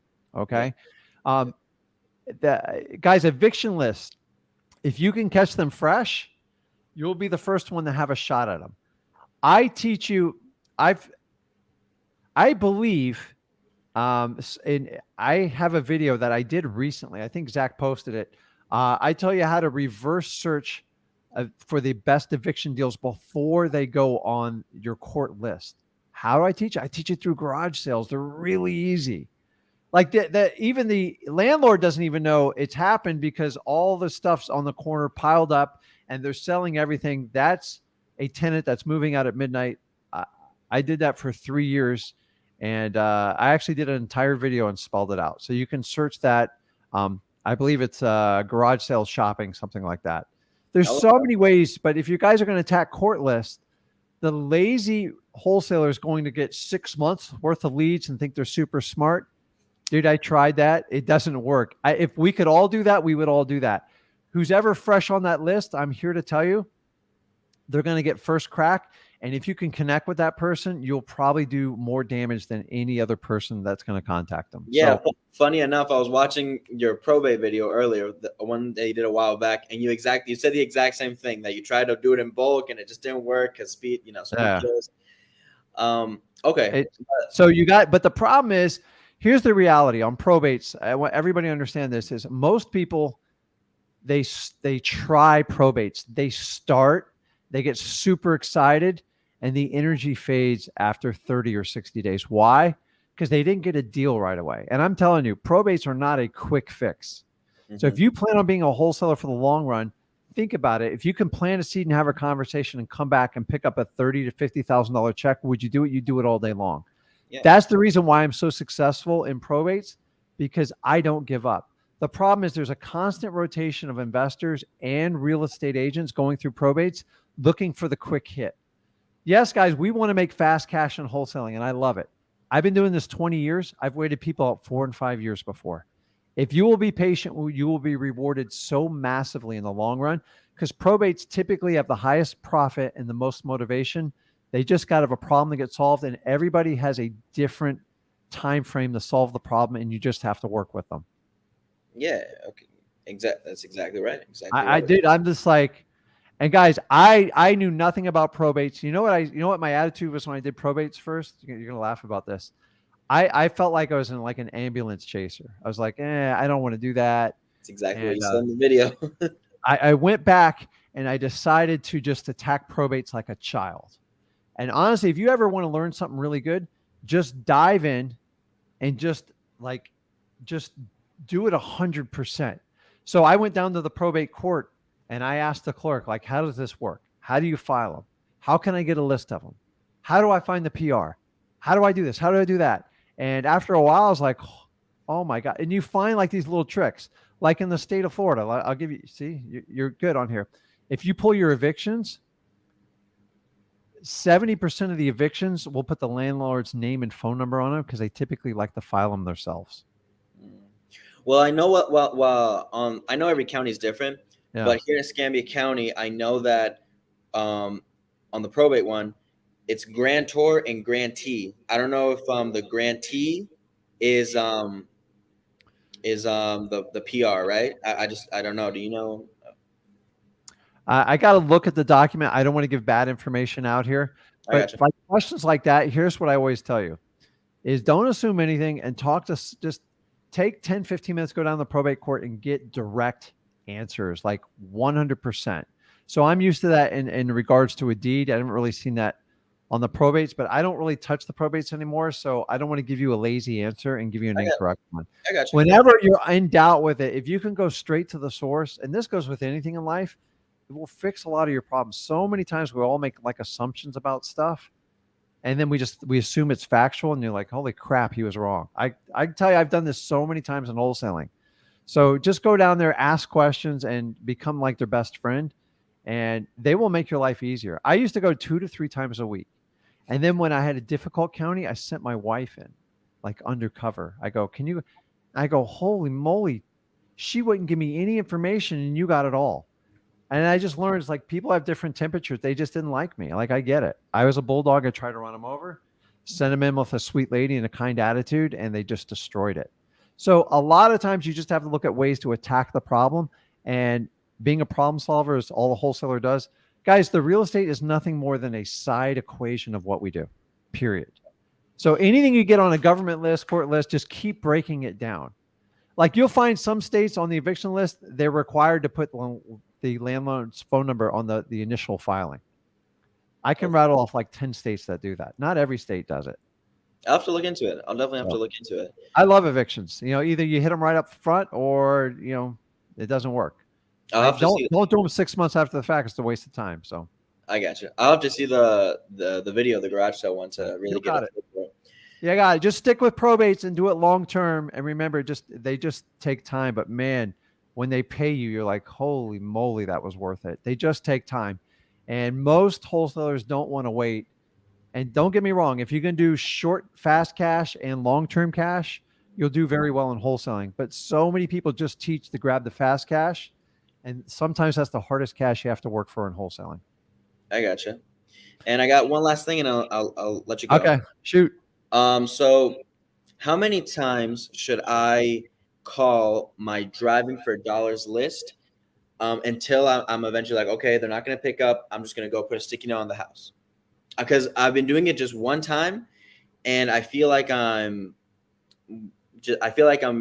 doing unnecessary work because maybe they just didn't pick up the one time, Yeah. Well, here's the deal, dude. You've already paid or put the time in to get the phone number. I would try everyone until they like pick up, or like you just get tired of doing it. I mean, once you have the information, it's like how many times do you want to sit there and pound away at it? But I don't ever throw away that information. Keep it up in a separate file of like do not answers. You can do the sticky notes, and then down the road, what you can do is you can hire a VA to rip through that list, because like we have hundreds of thousands of like numbers like that. We paid for and did it. And then in the beginning, it's easy because you don't really have a lot of leads. In the end, some people just throw it all away, which is a terrible idea. You've already paid for the information. You can use them as SMS campaigns down the road. You can hire a VA for a very cheap amount to rip through those phone calls and just try to get a connection and kind of go from there. But I would always try a minimum of 3 times. Like you got to give it your best try 3 times, period. Oh, that's what I was thinking. Yeah, you got to do 3, but there comes a point where you become a stalker, and then they will never ever connect with you. So some say 5. Me and Zach kind of found 3 was the sweet spot, but there's no right or wrong answer to that. It's just like, I basically do it until they tell me to take a flying leap. So yeah, because I use the dialer, so I'm just like dial until it's. I know. So it's like. You'll come up with your own rules, but the idea is you get enough leads, you've done enough deals, you're like, okay, I found after 3, I'm just busting my butt for nothing. And that's what we kind of came up with. But I have friends that do 10 or 12 touches, but they have a huge staff. I don't. I'm not into the big staffs. I'm different. Gotcha. I gotcha. All right, Rick. Well, I got a few more questions, but I'll ask them on a different time. Okay. Awesome, man. Okay, let me know how it works out, Fernando. I'll see you. Thank you. Okay, let me see here. Let's see. I missed a question here that I wanted to put up. I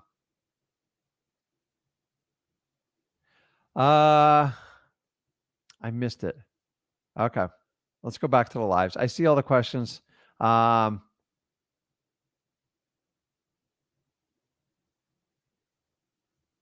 So somebody asked earlier, what's an eviction list? This is just a list when a landlord wants to legally evict their tenants with a court order, and you go to your county courthouse and they file a complaint and show proof that the tenant hasn't paid rent for X amount of months. And then basically the tenant has 20 days to answer, and they typically have to put the money in court. If they don't answer, they get a judgment against them, which is 80% of them. And then once you have that judgment is entered into by a judge, and you can then pay a sheriff's office for you get a writ of possession, and you set an appointment at it, and they go physically stand there and supervise them being kicked out of the process. 9 times out of 10, when it gets to that point, the tenant bails out overnight and trashes the property. But these are great lists because they're very difficult properties, and they usually wind up being trashed. So Rob says here, when is the landlord kicking out a tenant? They have to file at the local courthouse. They should have it listed at the courthouse. So he's correct. So thanks, Rob. I appreciate. So you guys, when you answer questions, it actually helps me out a lot, and I appreciate it. So let me bring on Jay. You there? Yeah, I'm here. Can you hear me? Yeah, man. How you doing? Where are you calling from? I'm doing good. I'm in Oregon. So Oregon. Salem, Oregon. How's the weather there today? It's awesome. 78 right now. Yeah, it's nice. I'm gonna click Really you off nice. here in a minute because I'm boiling in 95 degrees with no shade right now. I used to I live in tell you, Florida. August and September and a little bit of October are the 3 months. I kind of wish I could get out of Florida because it's so hot. So, but I I mean, thought it was hot in Florida, and then I went to Mexico, and I'm like, okay, I got a wake up call because man, yeah. it's super heat over there. Because I went over Right. on the Baja on your coast all the way to the southern tip. Uh-huh. My God, is that hot? And there's never a cloud in the sky. And I'm just like, I stopped It's complaining, and then I'm back here for a week. I'm just like, my God, I would love to be in Oregon, man. What's going yeah. on, man? What can I help you out with?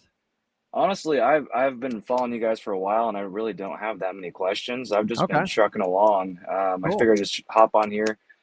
I'm just curious. I guess. You can ask Yeah, I me really don't. anything. Yeah, I don't really know. I mean, I've got a lot going on. That's for sure. I Okay. mean, I've got the wholesaling plan set up. I guess a good question would be for my area. We have for our code violations. I think they're through the police station. Oh, And really? I think I'm just down, yeah, which is really interesting. They have a code violations like office that I went to, but they said they don't deal with any of tracking it, that it's the police station that does. Okay. So, honestly, I'm getting to the point where I need to just drive to all these different municipalities. I mean, I've already gotten the fire list. I've gotten the The arrest fire record list is a list. good one. That's actually one of the harder lists to get. What Is else it? you got? Okay, cool. Yeah. Um, yeah, honestly, I've done the donut thing, man. The thing works. The donuts work. I went in there. I've given donuts 3 times. The Yeah. first 2 times was from like your standard like Publix. Yeah. Yeah. Yeah. Well, the other time I brought in from like a really nice donut shop, and man, one lady came over. She was a bigger lady, but she came over and she was like, "I love you. Love these donuts. What can I help you with?" Finally, I got Have this you code. guys noticed? I don't know about in your area, but like in Florida, like we have these custom donut shops showing up. Dude, they Uh-huh. got donuts like they're putting bacon and like Snicker bars on. I Yeah. mean, literally, like when you get them, you got to cut them in half like a cake. Yeah. It's like I remember, like this is how old I am. I go back.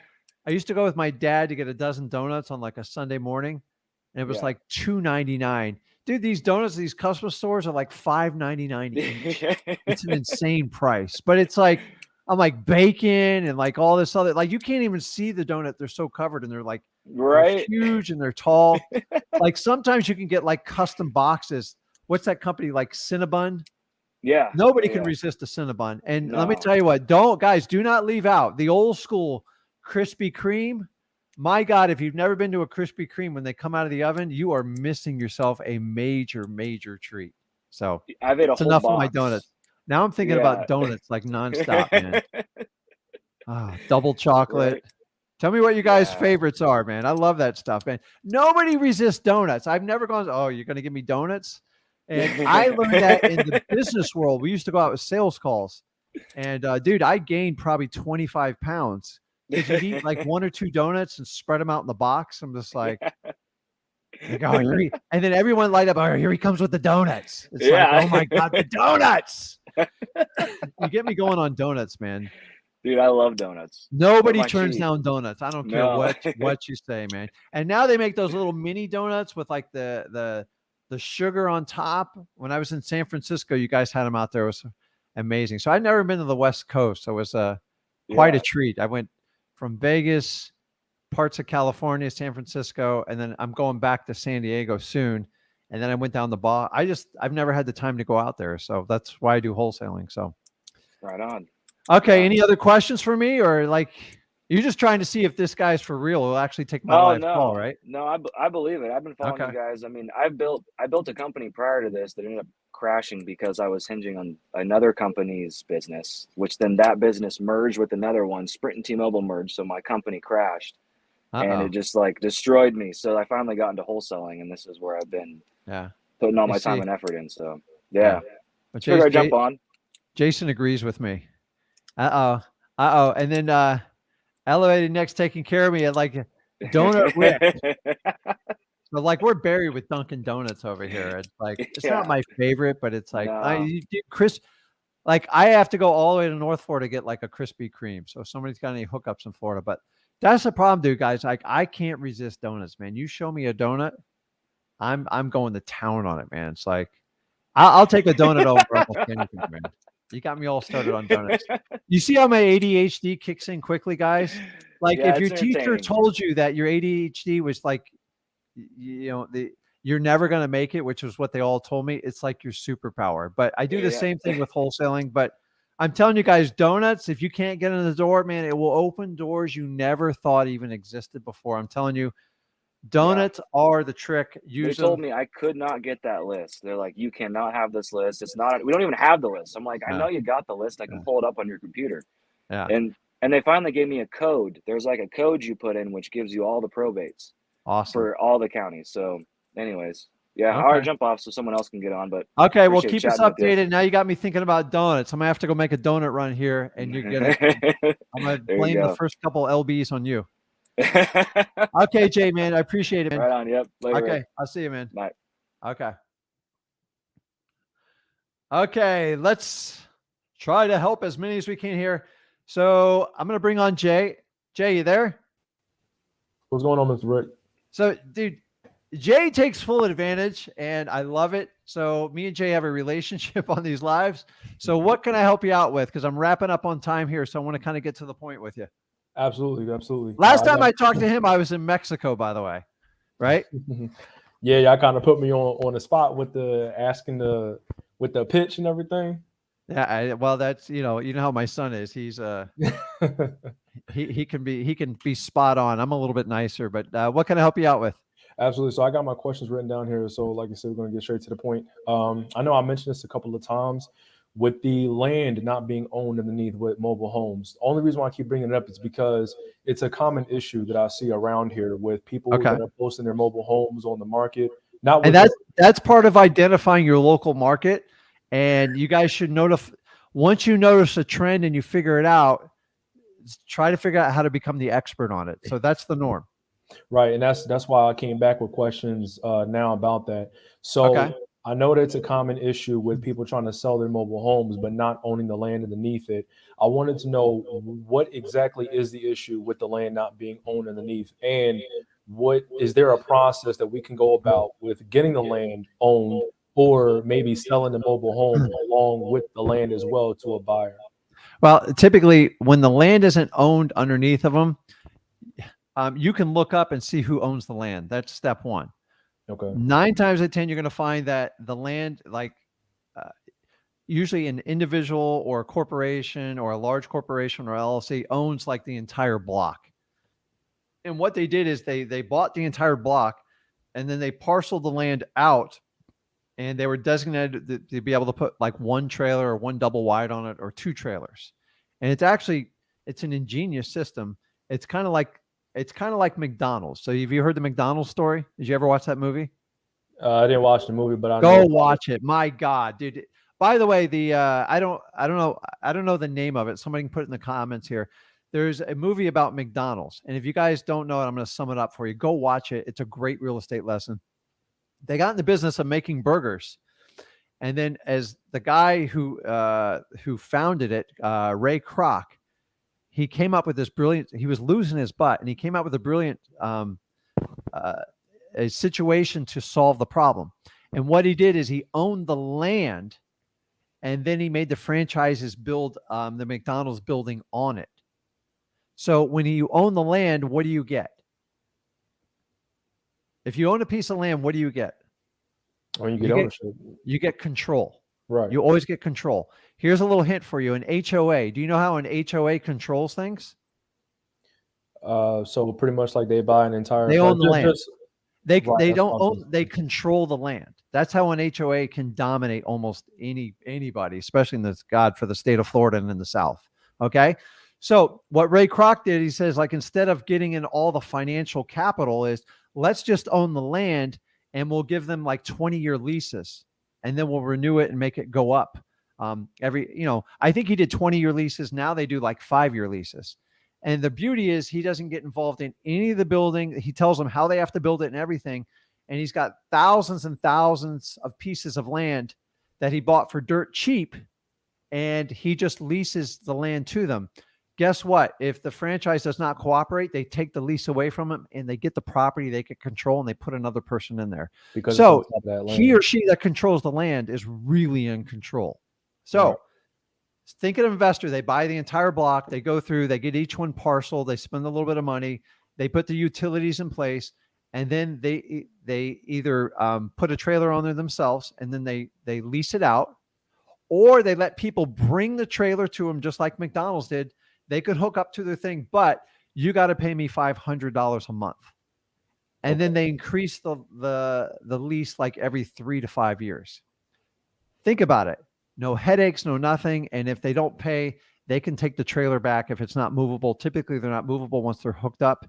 And that's the problem with it. In Florida, we have huge, giant parks where one owner owns all the land and they individual piece them out and they rent them out. And then people can put their trailer on there. The problem is that rent's always going to keep going up. So if you own the land, you can also put restrictions on it. Most mobile homes that they lease the land out, they restrict you from like subletting them out. So we have a park here. It's like 5 square miles. Every one of them call us. They get on their list. They all get on there by accident. And there's a clause in there. If you sublease it out, they can just take the property away from you. So I can never play in that field. That's why I don't do it. So if somebody owns that land, you have to find out what the restrictions are on the deed, and then usually they have an HOA on top of it, which is going to tell you, you can't rent for more than this. You can't be an investor. You can't be a corporation. That's the reason why I don't play in that ballpark, because if the rules are written and you can't change them, there's nothing you can do to fix it. Now, sometimes you can circumvent it, but like eventually it's going to blow up on you. Like, so if you can play the cash flow game with it and they'll let you like get in the middle, you can, but I don't think you're never going to get a big giant full payday. So there's some of them where you can collect $100 or $200 in the difference on what you sublease it out for, but you can never really sell it. So what's the point? And remember, trailers decrease in value, land increases in value. So that smart landlord like Ray Kroc, the money's in the land, not the trailer. Gotcha. Okay. Do you understand that? So it's like, so typically you're going to be controlled by an HOA and a very controlling deed restricted community. And they're going to write so many rules in there. And if you violate one of the rules, they just take everything you got and there's nothing you can do with it. So some people lie and they cheat and they play the cash flow game on it, but like a couple $100 here and there, that's not even realtor money, dude. So that's why I try to avoid it. So if you want to do that, just make sure you read all the rules, because a lot of them have restrictions against corporations owning in there because they know investors are going to be corporations. And the other thing is they don't want an investor going in there and buying 80% of the community and controlling it. So makes sense? Absolutely. Yes. I really wanted to go watch that McDonald's movie. I'm telling you, it's actually an entertaining movie, and it shows you how real estate makes much more money than like a typical business once they figured it out. Really cool. Yeah, I wanted to ask that question because I kept hearing that if the land was owned underneath, nobody would entertain it. However, I just wanted to know why. Well, think about it. It kept bothering me because like I didn't know the answer. That's why I wanted to ask you. But they want control. Like, think about it. I'm actively looking to do this. If you guys look this up, I'm not promoting. I have no affiliation. I'm not doing it. There's a company out there called Boxable. Our good friend Elon Musk loves their idea because he lived in one of their homes. It's basically a home that you can pop up in a box. It's only 400 square foot. It's about like small house living. But they say if you can get these big tracts of land, we can get you a fully functional, self-sustaining home between $30,000 and $50,000. Okay, I'm actively looking for clumps of land where I can do exactly that. You have to set up the utilities, but you can get between $1,000 and $1,200 a month of rent just doing it on those numbers alone. Like, you can do the math in your head. I need 100 units to make that work. So I need 5 to 10 acres to make that work. Gotcha. Okay. So I would write it where I controlled everything. So if I could just take it back and I rent, because if you control the land, you control everything in real estate. Gotcha. Make sense? Absolutely. Yeah. Now the gears in my head are kind of turning since you mentioned that. Yeah. Just go and look and see who owns the deed, and like, you'll figure it out real quick, because typically you can look in the county records and they have like hundreds of pages of deeds. These are smart people. They're not stupid. Like, Right. now, every now and then you'll find someone that owns 20 or 30. Then go try to negotiate the 20 or 30, not the one, and then you can get control. Gotcha. Gotcha. All Remember, right. real estate goes up in value, trailers go down. They're just like a car or like an RV. Got you. 3 questions. I'm gonna let somebody else Let's on go here. quick. Let's go. Real quick. I'm thinking about doing a new list. I want to get my hands on pre-foreclosure lists. Okay. I noticed it on PropStream. I don't know because this had for PropStream for my market, it has the same amount of pre-foreclosures and the same amount of auctions, like it's 25-25. So I figured that information might be a little bit inaccurate. Do I go to the clerk of court to see if they have the list of pre-foreclosures? Where would I get that from? Well, remember, everything derives from your county courthouse. So if you want a direct line, that's the best way to get it. And honestly, they have to be transparent on that list. Even though they might make it difficult, it is public record. Okay. You can get them through listrei.com or aka PropStream. It's a little bit dated. That's the downside of it. So I would first try at your county level. Most counties now give you online access. If they charge you like $100 fee, it's well worth it because you'll spend more than that in gas and time traveling, in my opinion. So just try always from the county level and then work your way back, because that's going to be the freshest information. I like it through PropStream, but it is a little bit dated. And for that reason, it's kind of like a catch-all. Like, some will hit and some will already been bought and sold by the time you get to them.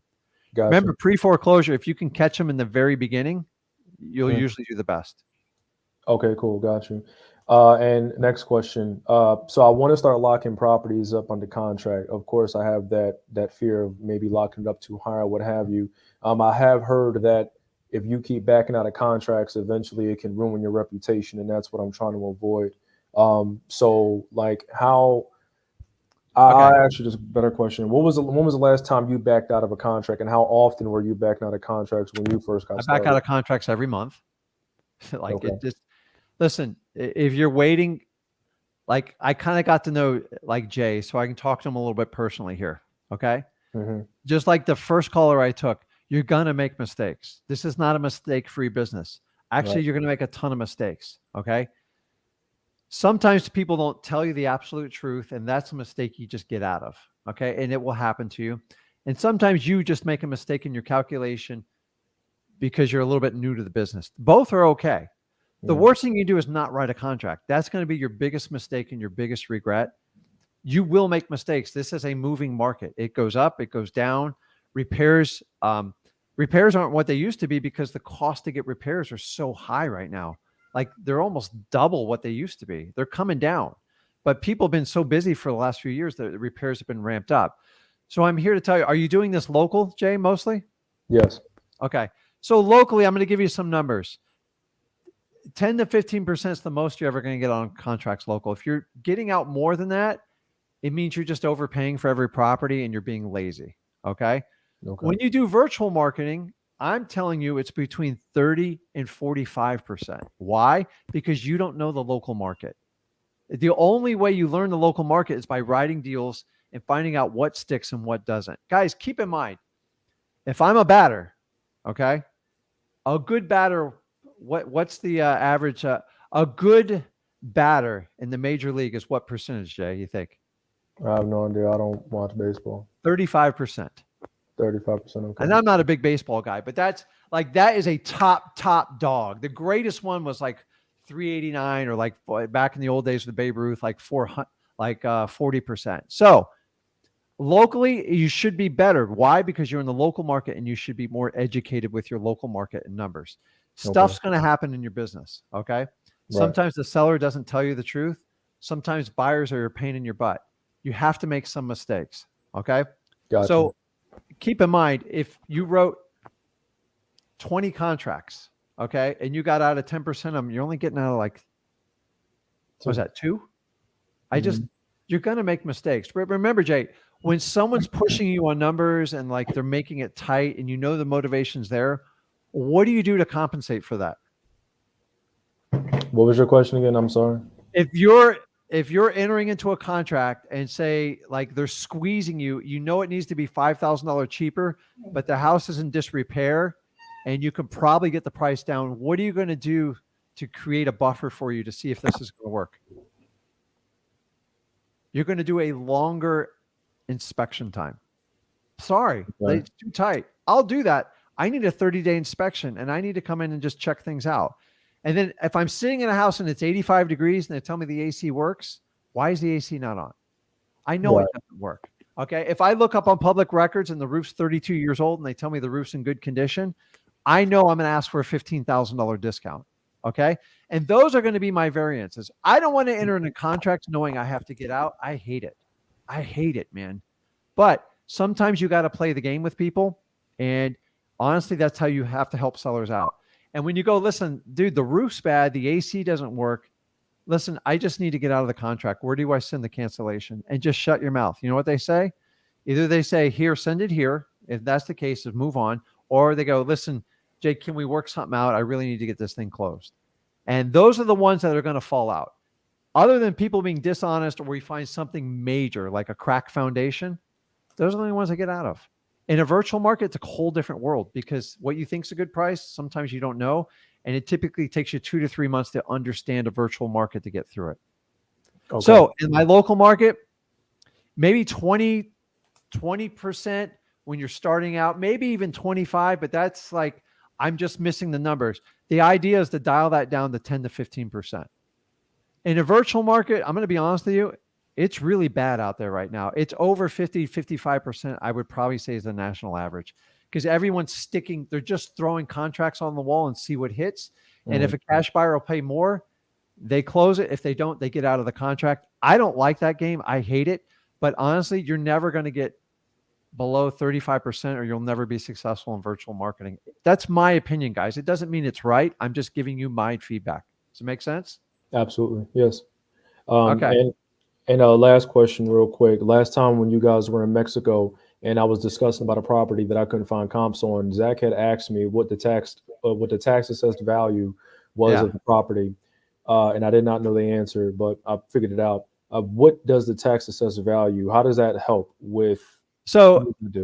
I'm going to give you the short version answer for this. TAV, tax assessed value, is typically what your county uses to assess taxes on a fair basis for the entire county. Okay. So it should be fairly allocated for each property. Typically, most counties will take an algorithm of the actual value of the house, not even repair value, just what they think the value of it, and they'll usually discount it 20 to 25%. Now, the only reason you use this, it's a starting point. Some counties, that's a good price to buy a house at, and some counties, it's a bad price. You're paying too much for it. In the state of Florida, most of it is 20 to 25% discount of the retail value. I know that why? Because I've spent a lot of 20 years in this market and I know what it is. In the state of Florida, if you can buy a house for the tax assessed value, you're usually hitting a home run. Okay. Now, that's general. If I go in some of the softer parts of the markets and some of the inner cities and the rough part, that's the most I would ever pay for a house.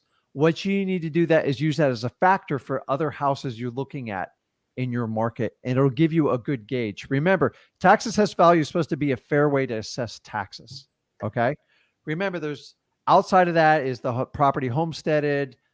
They usually have caps on them and stuff like that. But the tax assessed value they put in, and then they figure what kind of discounts the homeowner gets based on their exemptions. So a lot of times tax assessed value, sometimes if you got nowhere to start, that's a starting point.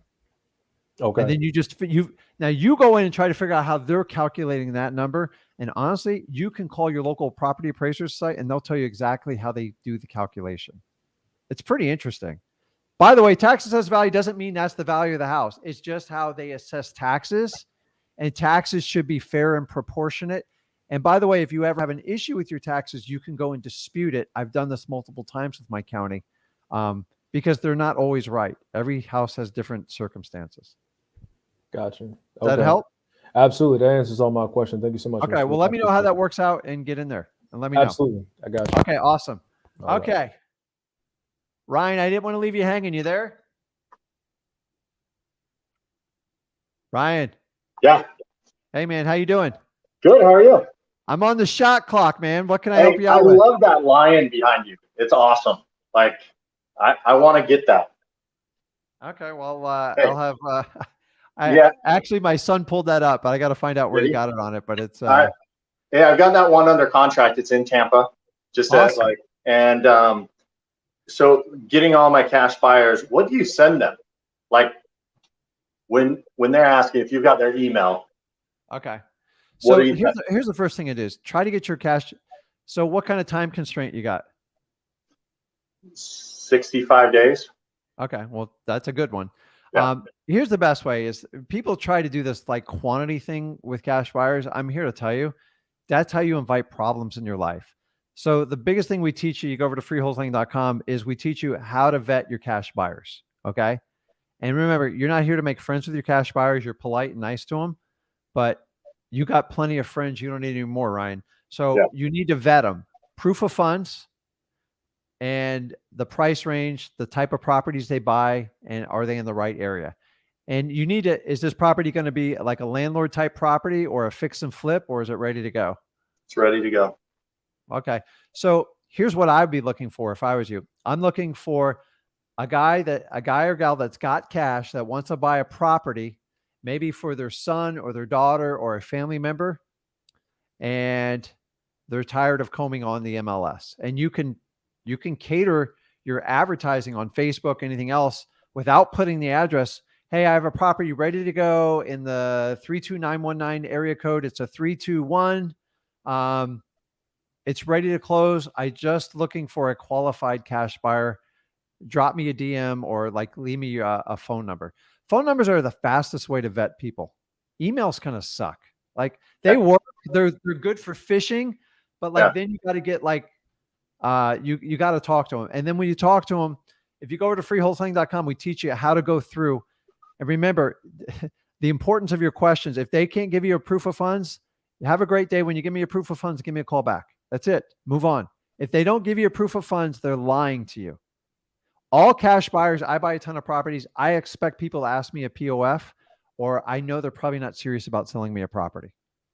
And you're looking for the guy who just wants to buy 1 or 2 properties a year. If somebody brags about buying 30 or 40 properties a year, do not sell them that house unless they pay you full price.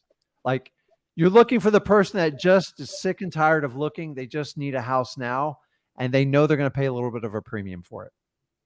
Okay. And that's how I look for them. Proof of funds. And then I make sure. And then the final part is we're going to ask them, are you doing this via assignment of contract? Okay. Yeah. Are you going to do an assignment on this one? Am I? Yes. I have it ready. Yeah. Okay. So you want to ask them, have you ever bought a property doing an assignment of contract, and listen to their answer.